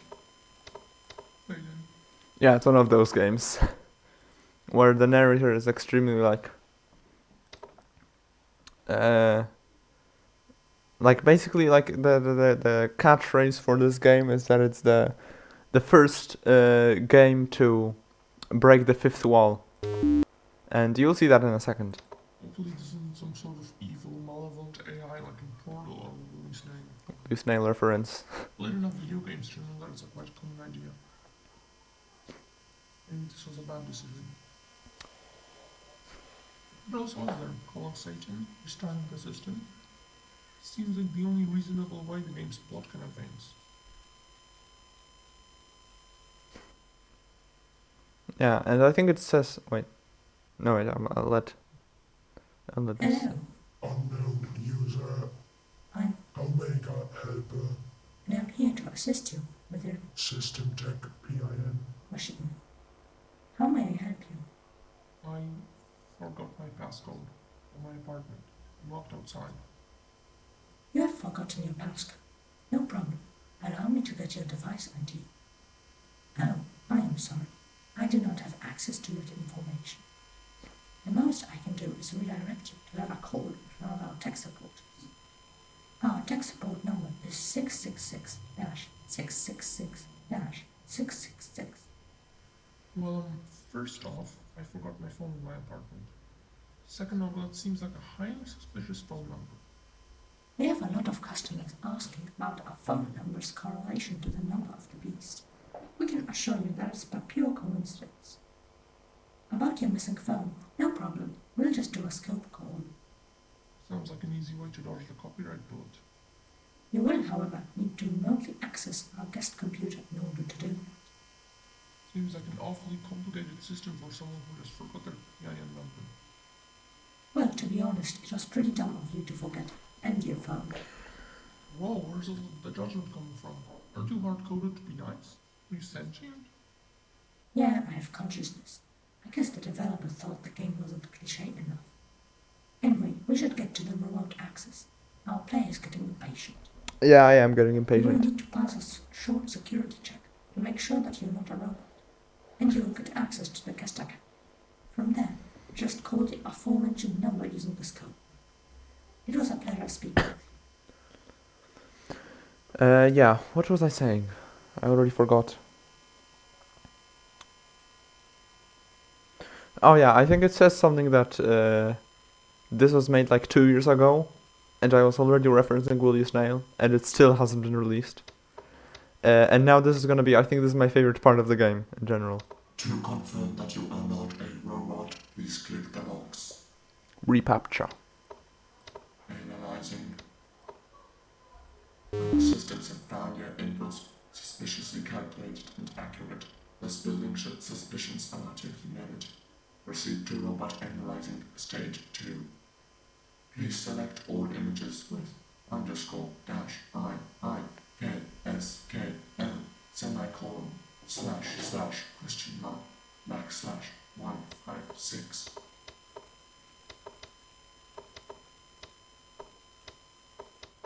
You have failed to identify the correct images. Proceed to robot analyzing stage 3. Please type in the text in the image.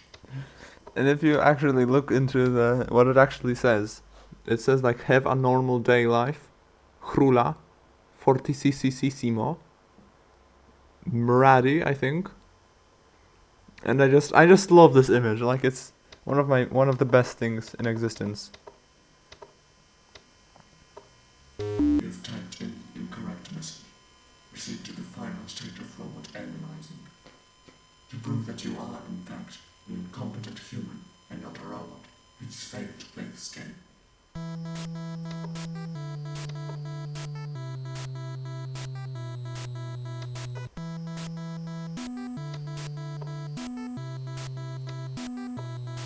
You have failed to play the game. Congratulations. You will now be given access to the guest account of this computer. Okay, so I'll not finish playing the game just because it's gonna take a lot of time.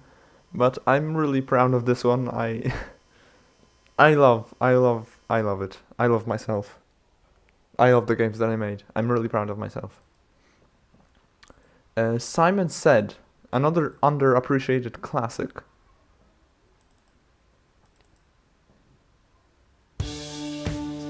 Arguably this music isn't that good, but whatever.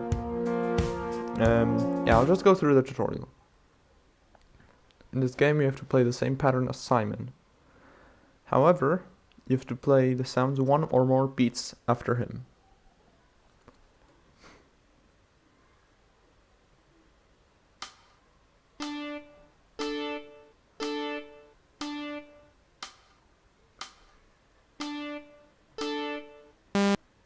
Ah.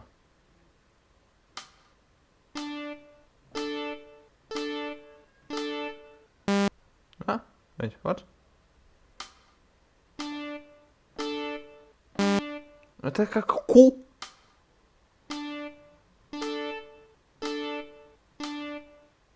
Okay, there we go. Yeah, sometimes it just seems like it just seems like you get it wrong for no reason, which I guess makes it a bit frustrating. But I did make a few handcrafted levels.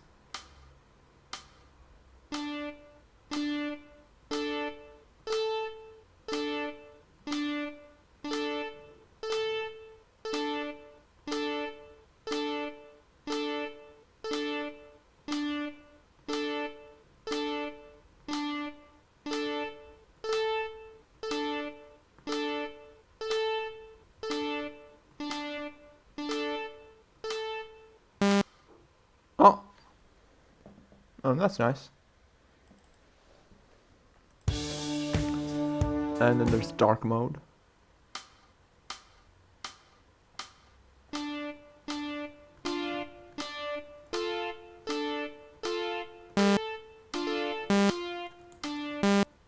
Yeah. Light bolt.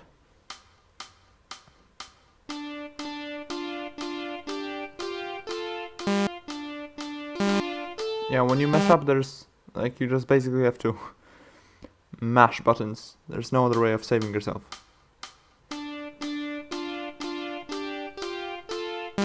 Ah, I pressed the wrong key again. I pressed D instead of S.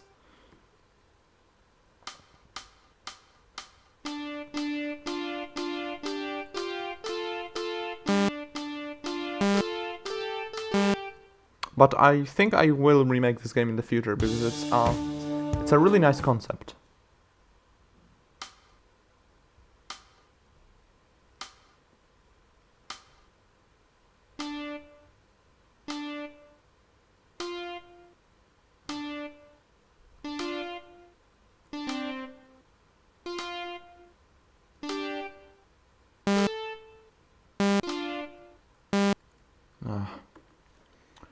And then there's Devil's Road.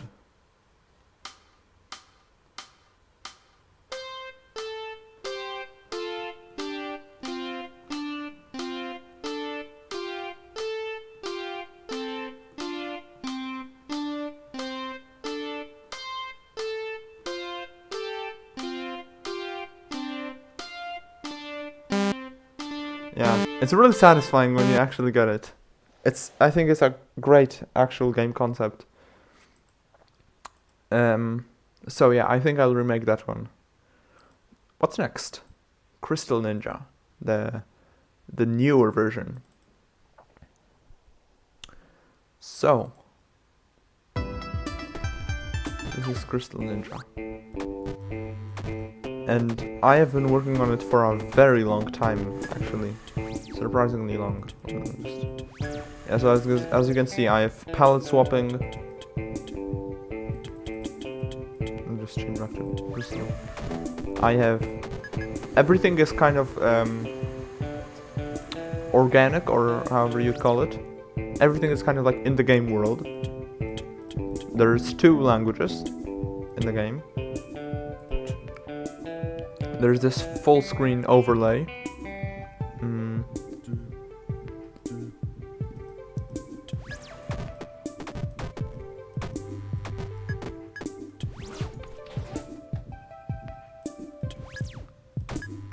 There's these different sound effects.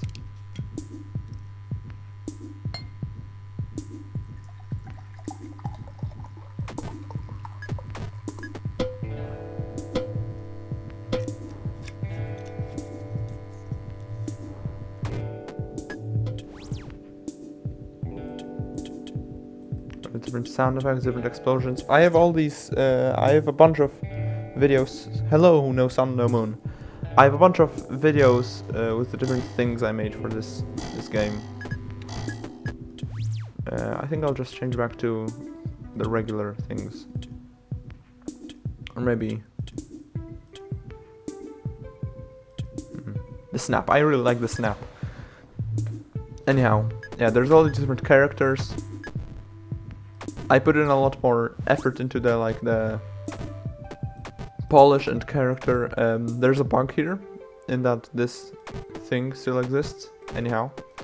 And there's unfortunately only one world so far. And there's Speedo. I've already done all of the dialogue stuff, so it's not gonna show up again. Basically, you have to go... And I'm stuck. Perfect. You have to go through this course.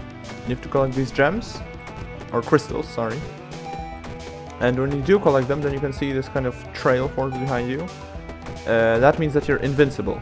So you want to keep on collecting those gems. It's actually very fun. Surprisingly fun. And if you saw Flood, the Crystal Ninja, previously, like... This one is a lot more dynamic, a lot more free, because you can just shoot anywhere you want. And because I actually added that invincibility feature quite late, but I realized that it adds a lot to the game, because now you're really incentivized to kind of keep going and really grab those gems, crystals, sorry. Internally they're actually called gems. Why is there no... Huh? Why is there no gems? And I just died. Yay.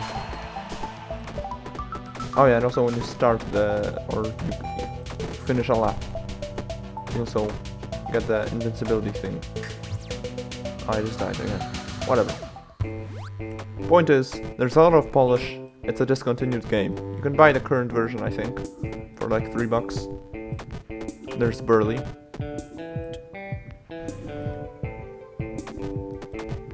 Yeah.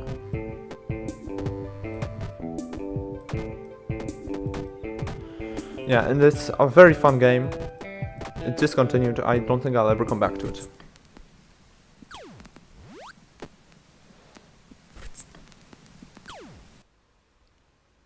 So that's Crystal Ninja, a very high quality game. Then there's Blind Maze, which is just... Headphones recommended. Move around with the arrow keys or WSD. When there is a wall above you, you will hear. When there is a wall to your left, you will hear. When there is a wall below you, you will hear. When there is a wall to your right, you will hear. When you are near the goal, you will hear.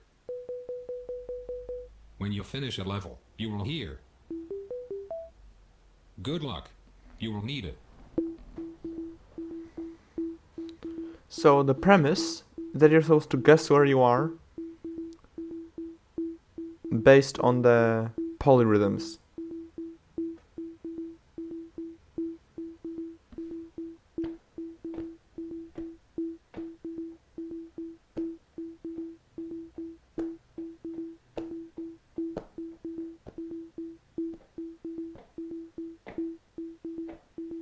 Yeah, it's very hard. I mostly just remember how the levels look like.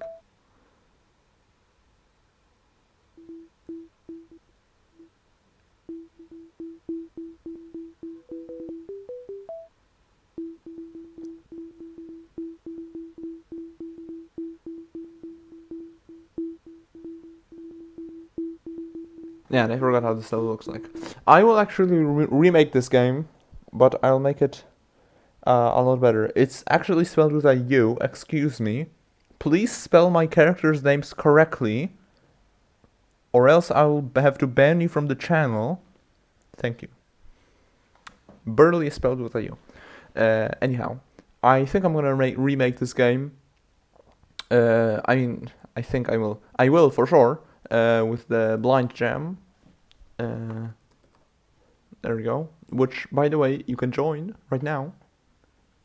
Yeah, I will join this jam myself. I'll make my own game, which will be Blind Maze Remastered. And it will also have like a... Ironically, it will have like a visual mode. Where you'll be able to just... Yeah, like that. Burly, with a U. Where you'll be able to see where the walls are, but like not see where the walls are, but like see how close you are to the wall above you and so on. And I will do it with not polyrhythms, but with chords. Because I think that will be a lot more understandable. Nocturnion. I wrote here demo. I'm not sure if there will be a full version of Nocturnion. Either way, I really like Nocturnion.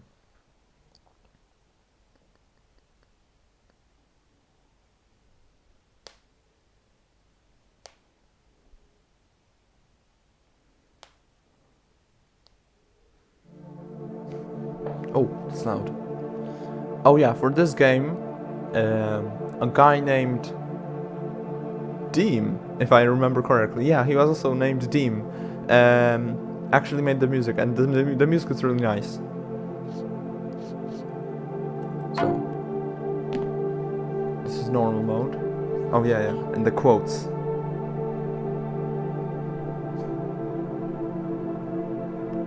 There's a bunch of other quotes which I made myself, which I actually really like. There's one that says, he who has infinite power has control over everything but himself. And if that doesn't sound like a quote from the Bible, or no, not the Bible, like a famous person quote, whatever. But I invented it myself. And I really like this opening scene because it looks like you're in this, small room. And actually, if you just move to the side, you can see that it's just like perfectly placed, that it's blocking the view behind you. And there's basically a theme with this game, that it's just kind of these... that all the walls are black, so you don't know where there are actually passageways.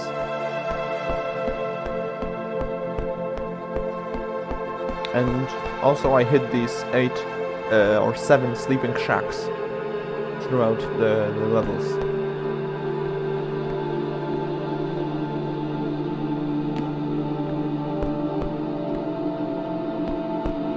Basically, you're supposed to navigate through the power of just seeing all the things around you.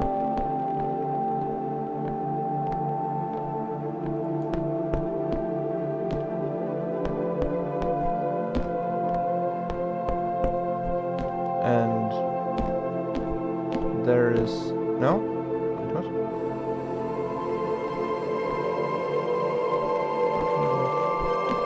Okay, never mind. There's another sleeping shack, and there's another one. Here are the pillars. It's actually quite easy to get lost in here, but luckily I know exactly how these levels look like.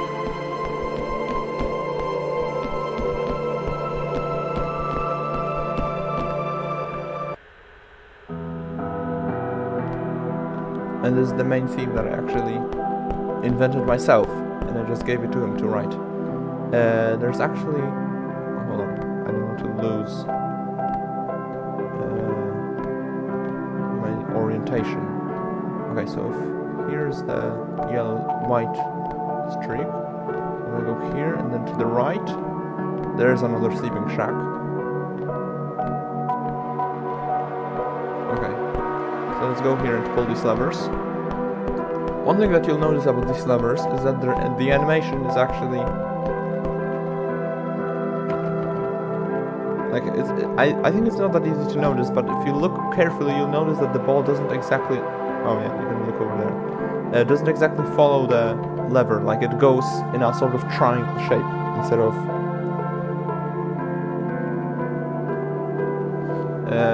Instead of like a half circle or whatever, because it was made just 2 keyframes. This is my first game in Unity, by the way. All previous games were made in Game Maker.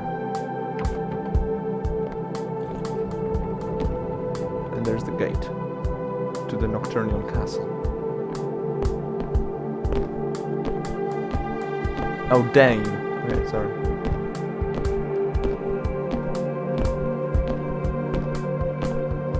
Yeah, and then there's also a blind mode. Welcome to the Nocturnion. Move with the WASD or arrow keys. Move your camera with the mouse.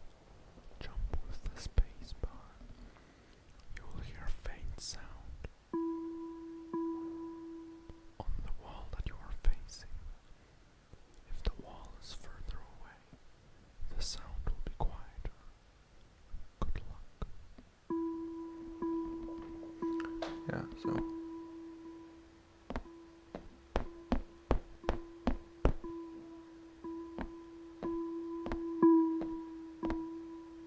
It's actually surprisingly creepy.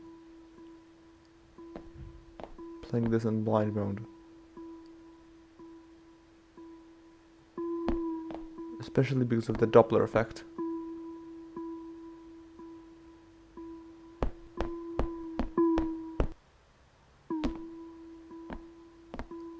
Yeah, okay, Oh god, sorry.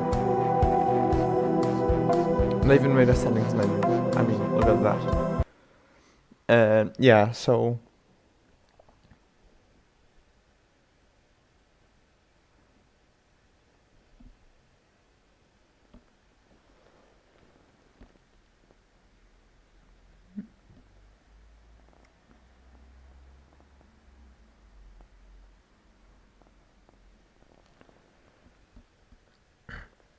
Oh yeah, climbing, no, I was just climbing up a slope.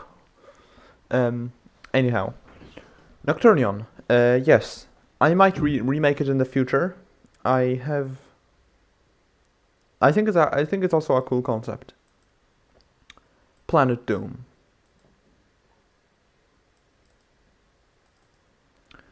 This was one of the games which I like to in what I like to call the repeating my mistakes and not learning from them series. Basically, so whatever.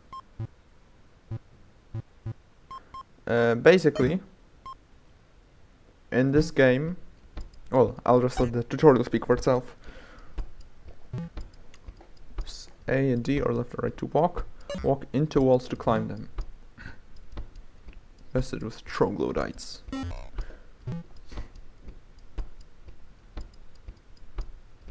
So basically you want to send them to the core.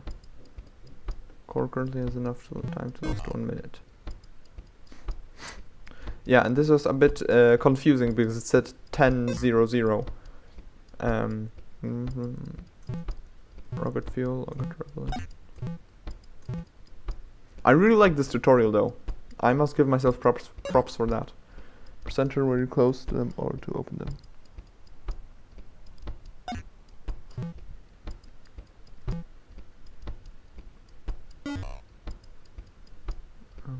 Yeah.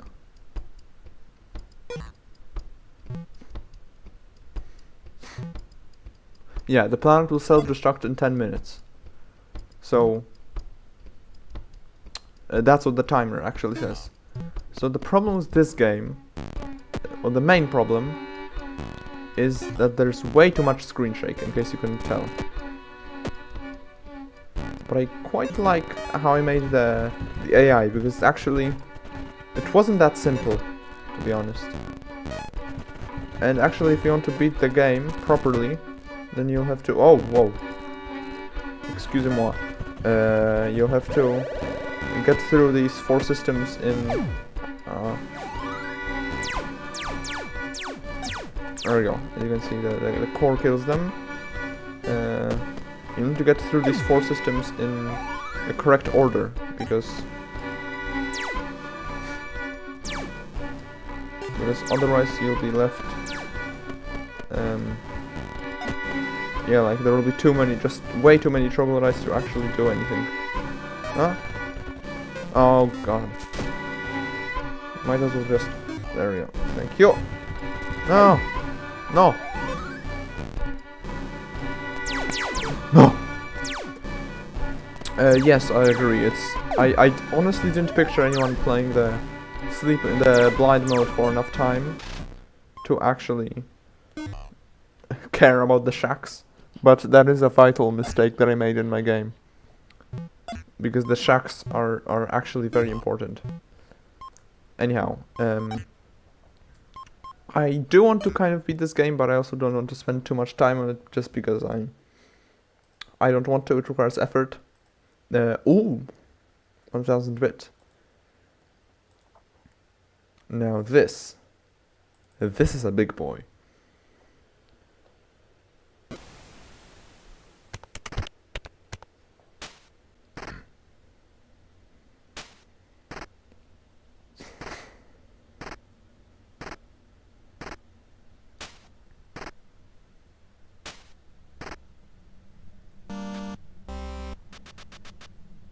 Yeah.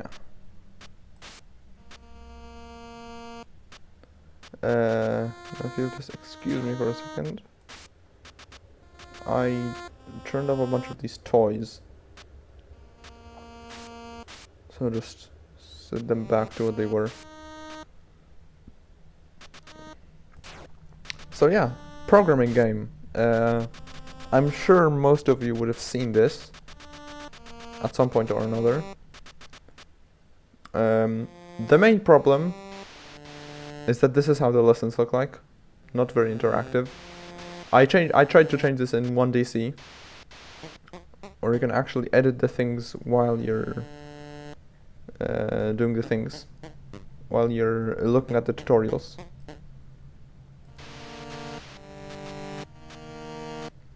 Okay.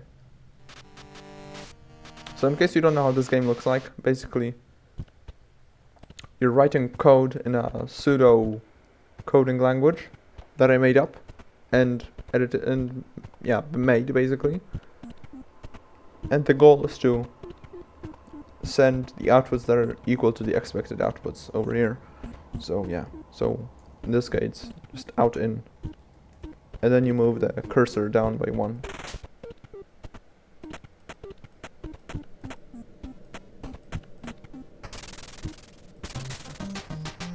And because it's while 1, it will just continue executing forever. And I even made this little nifty little keyboard thing for if you want to play a programming game but you just so happen not to own a keyboard. You know, at the time I thought this was like one of the most important things to make. Like I was paying attention to so many details and like this, like unnecessary details, and I somehow didn't notice the glaring flaws like the tutorial or the UX. Anyhow, I'll try to solve one of these puzzles on stream. Right, this one already solved.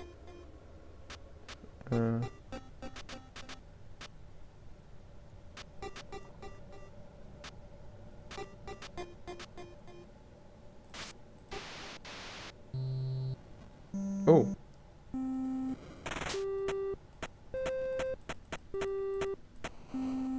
Well, does this work? No. Oh, right, because it depends on the length.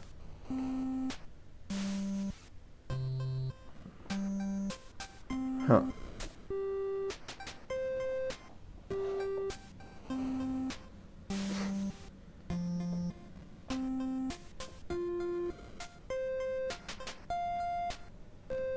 well, I don't want to trouble myself with this.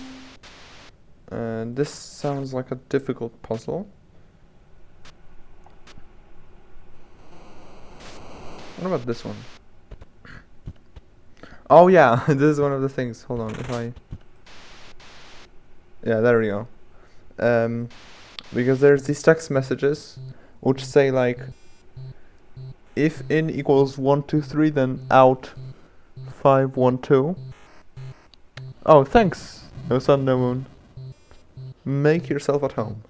And you have to basically convert it to binary and then write it in code, and then when you do it, it shows up a secret text file. Basically, the story is there's this guy. Well, it's not that obvious. I generally like these kind of dark stories that you just have to kind of guess. Basically, well, this is the first text file you read. Be replacing Mr. John Mockley, who was recently permanently retired. Your purpose is to code simple binary and arithmetic functions to be used by the 1000-bit computational machine. All required lessons and tasks are neatly organized in the tasks folder. Try to complete each task efficiently as efficiently as possible, either in steps or keywords. A guideline optimization value for each task has been included. Completing tasks more efficiently will give you access to various tools and could possibly lead to a promotion. Good luck, Mr. Med. Very respectfully, Mr. Thumastade. And then you discover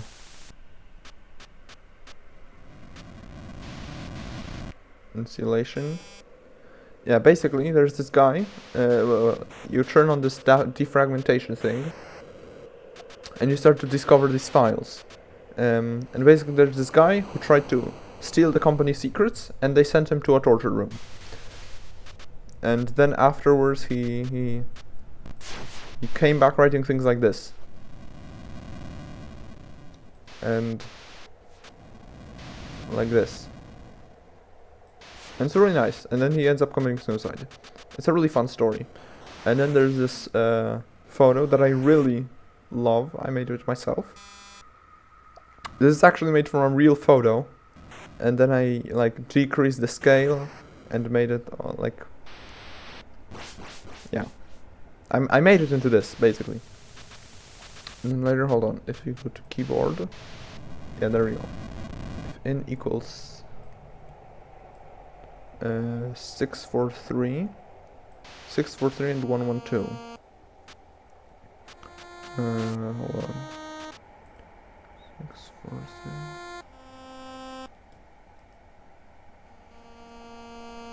Oh god. And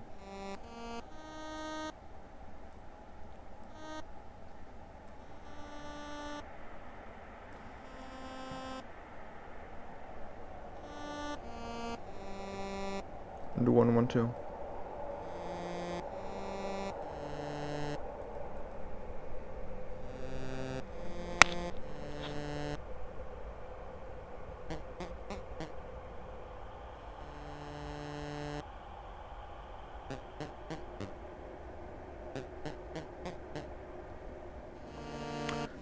Yeah.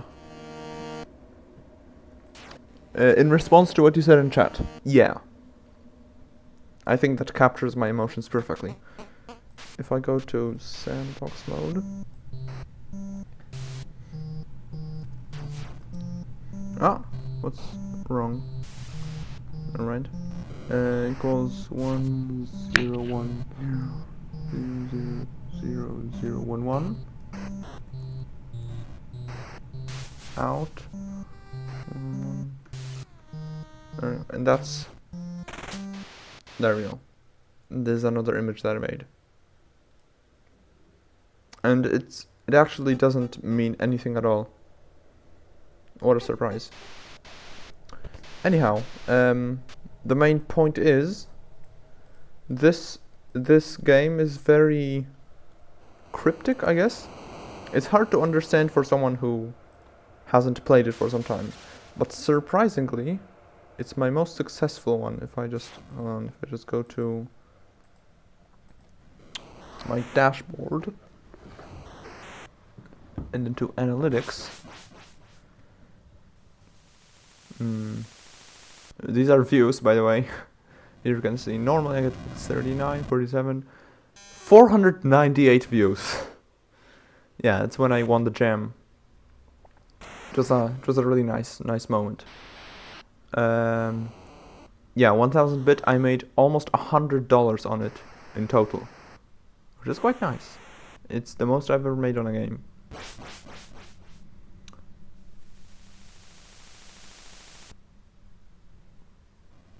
Oh, 38 collections.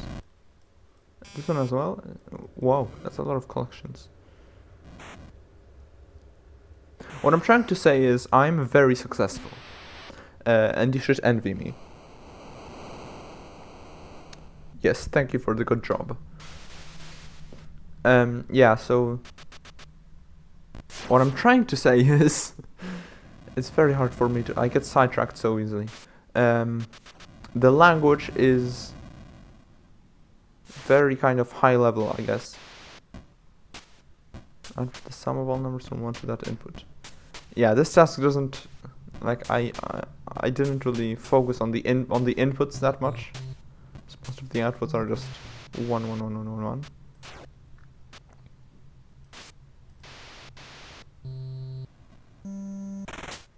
Will this work? Yeah, it works. Huh. Oh yeah, I guess, yeah, I did have these 3 stars. Yeah, some of the whole point of this game was supposed to be that... Yeah, you know what else you can buy with $100? You can buy a lot of macaroni and cheese. And you can also buy a lot of Oreo cookies. Like, just think about it. If one package of Oreo cookies costs, let's say, $3, I made $96 approximately. Hold on, let's pull up the calculator. This is important. 96 divided by 3. 32. 32 packets of Oreos. Each packet of Oreos contains 4 of those smaller packets, and each one of those contains 4 cookies. So times 4, 512 cookies. That's a lot of cookies. Okay, that's a lot of cookies. Yeah, as I was saying, the point of this game is supposed to be that you kind of invent these really kind of strangely simple solutions to deal with binary numbers. For example, to multiply by 2 you can just do this and it will work. And it doesn't really work for all levels, which is the sad thing. This level, I'm really proud of the solution for this one because it's quite surprising. Basically what you do is you abuse the coding system because there is the raise loop, which just raises a variable by 1 every time, and you basically use that to add 1 to a value. Anyhow, yeah, that's 1000 bit. I don't really have that much else to say about it, other than I'm kind of proud of it.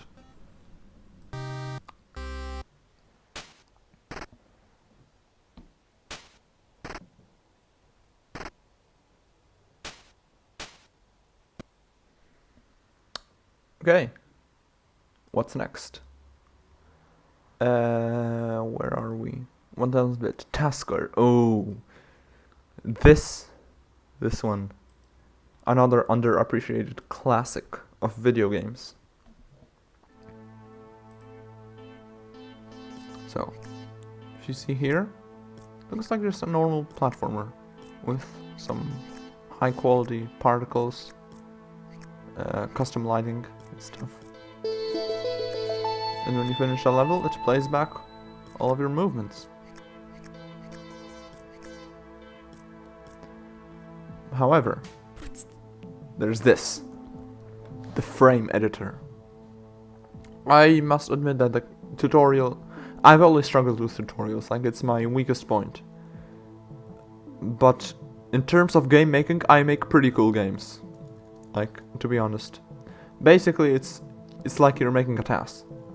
So you can see here, on the bottom over here, this is like the coyote time for being on the ground, so it still counts as if I'm being on ground even though I'm technically not, because the game is like being very nice to me, basically. And as you can see here, I'm not on the ground, but I still jump as if I am, because it would feel unfair if I like just barely wasn't on the ground and I couldn't jump. And the same is for pressing the jump button right before you touch a thing, the ground. So here we're gonna do the same thing, basically. Then you need to release jump, and then we hit the wall, and then you can immediately jump afterwards, and we jump.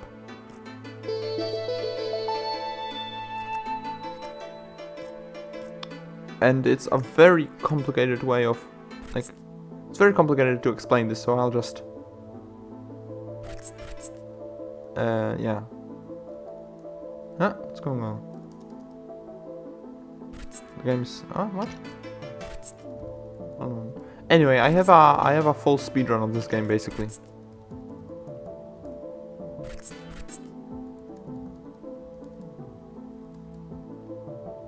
Oh, you're right, because... Okay, hold on. Yeah, because my keyboard is terrible and it won't accept multiple...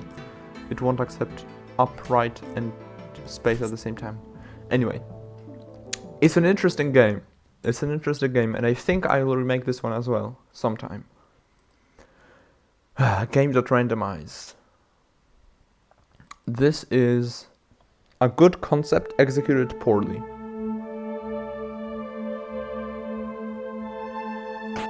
No.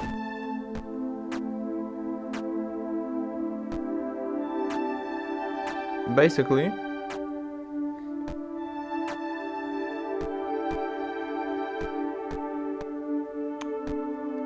well, I don't have the tutorial here, but basically what this game is about is you're trying to get from the left side of the screen to the right side. You're trying to collect like these files, and if you shoot like a block, you can shoot certain blocks and that'll cause them to disappear, but you also waste work and you're trying to save work. However, things become very random over time.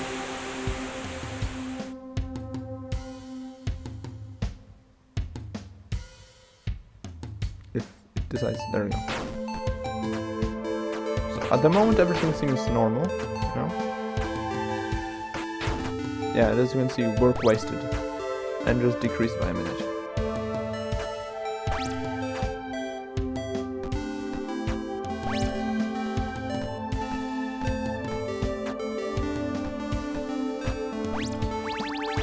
And now the gravity swapped, so now the gravity is up. Oh, and I won. Yeah, that's basically how this game works. Sometimes you just kind of randomly win. And as you can see, for example, right now, my gravity is pointing at a slightly different angle.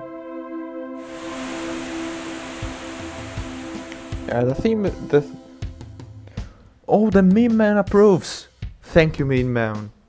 Thank you. Oh. Where am I? What is the camera doing? Why is the camera like this? Why is this game so terrible? No! No! Okay.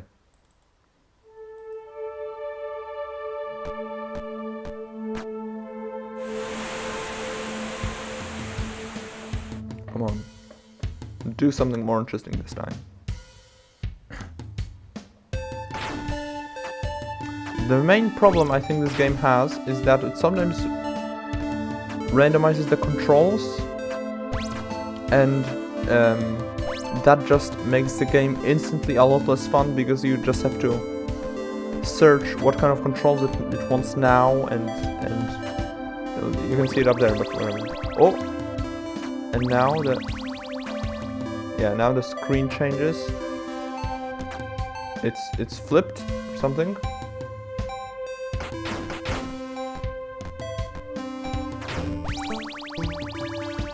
Yeah, now I have to hold tab, F2 to go right. Whoa.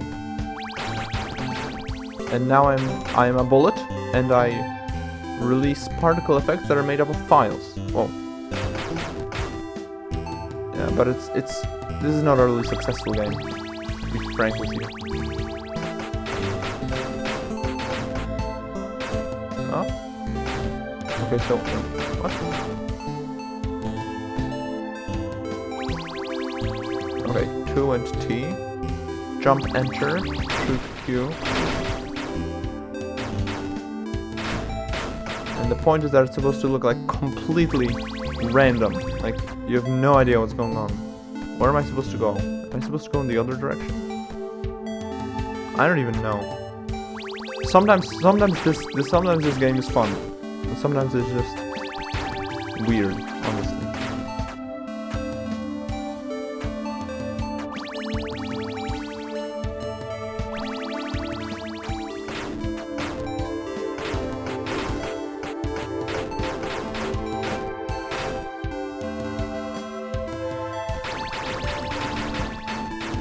You just never know what you're gonna get.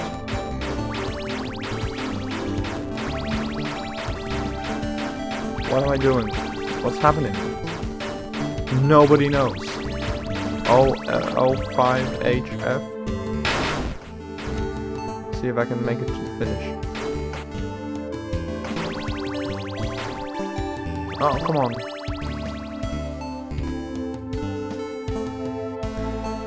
Come on.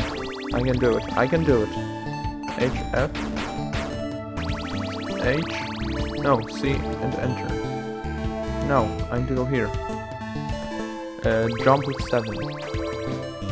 Will I make it? I made it! Yes! I won. Oh.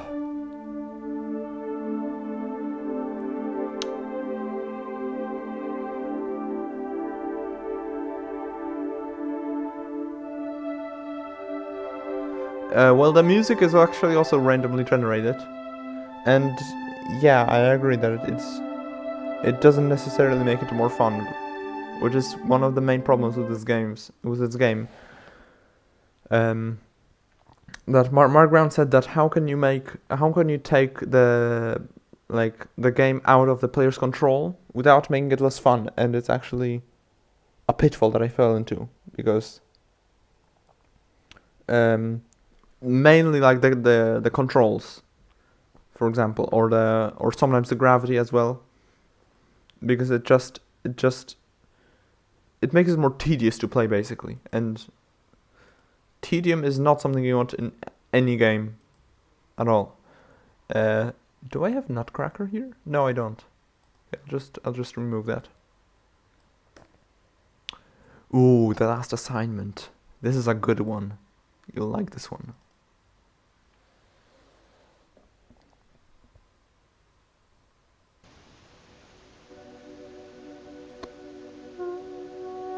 Okay, so this masterpiece was inspired by the Deep Sleep games that everyone loves.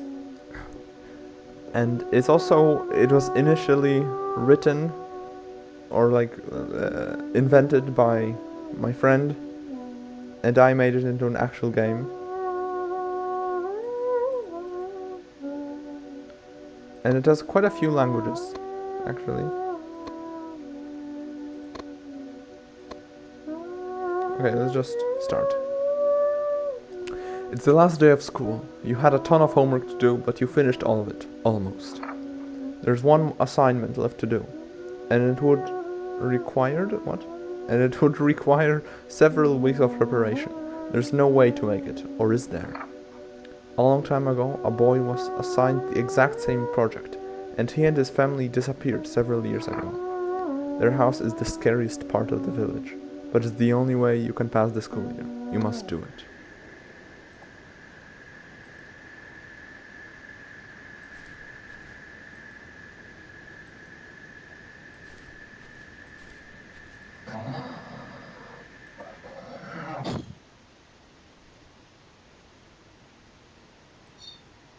And there's these gems. There's these gems that you can collect. Here's another one. And the catch with this room is that when you pick up the pencil, you'll notice that this drawer becomes unlocked. And then, oh, something happened.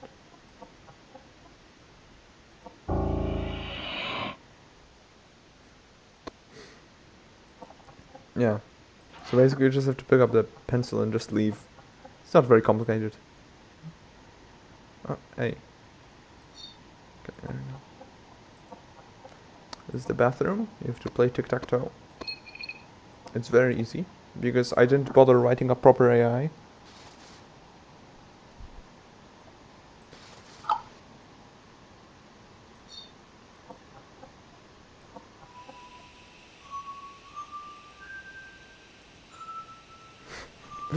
Yeah, novels by someone called Eldak. It's because it's a reference to someone of Deep Sleep game. I don't remember exactly. And Nietzsche. It's also a reference. Well, anyway. This is the TV room. For some reason, in the original game there was a separate room for watching TV, and it only had a TV and nothing else, which is, you know, always nice. Basically what you're supposed to do is grab these cables and then press the 666 button. Because all other buttons just don't do anything. Only the 666 button falls away. However, because we've rerouted the cables, now 635 will go to 666. And yeah, that will cause the ghost to appear. So if you just come into here and just do this, he'll kill you. So you have to reroute the cables and press the button, and then you get the button. Oh yeah, and the key.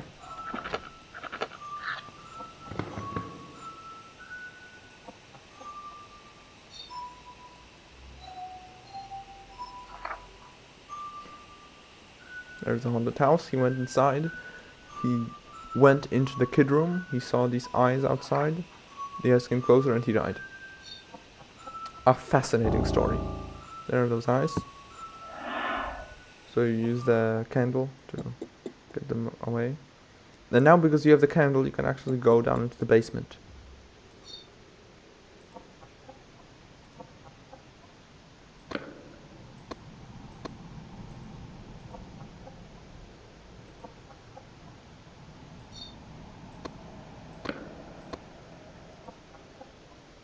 Oh, oh. Skittle? Skittle. Yes, Skittle! I want Skittle. But yes, funny ghost. Funny ghost. Silly boy. Look at this silly guy. I'm waiting for you. Can you find me? Oh, can you find? Of course I can find you, silly man. There you go. Die. Ah, he's so silly, ain't he? I now got a long pole. What can I do with this long pole?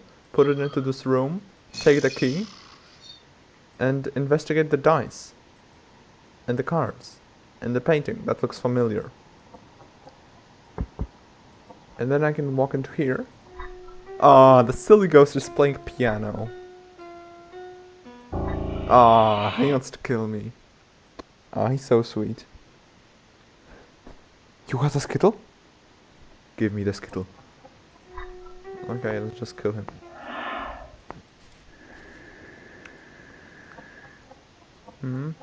Oh yeah. Legnica brand, because we actually had a piano that was branded Legnica, which is spelled like that but with one C. And then use the silver key to unlock here. Then you have to place down the candle. Go here, use the wet toilet paper, and you eat the cake because you're hungry. And if you hadn't placed the candle, the ghost would come and kill you, basically. Okay, and then here you have the elevator, because obviously every 2-floor house must have an elevator. Lol. Mr. Beast moment. Lol, you know what else it is? funny Big Chungus moment. Oh. Can you imagine Among Us without funny? Because that would just be depressing.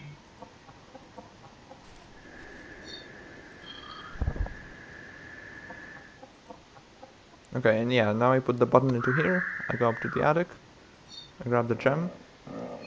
I grab the attic key. And now if I take the homework, the ghost will kill me. So, the silly ghost boy. Instead, I put down the doll with the eyes scribbled on with the pencil. Then he takes the doll instead. Then when I come back, oh no, there's the ghost. So I lock away the silly boy.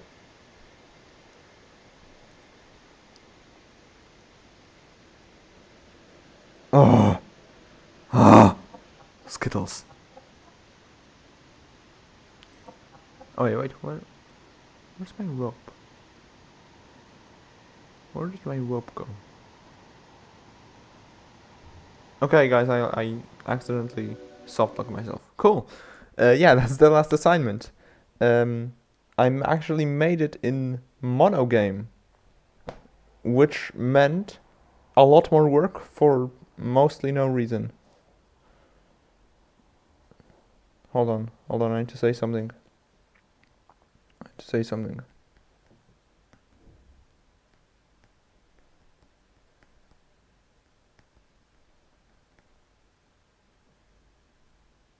Right.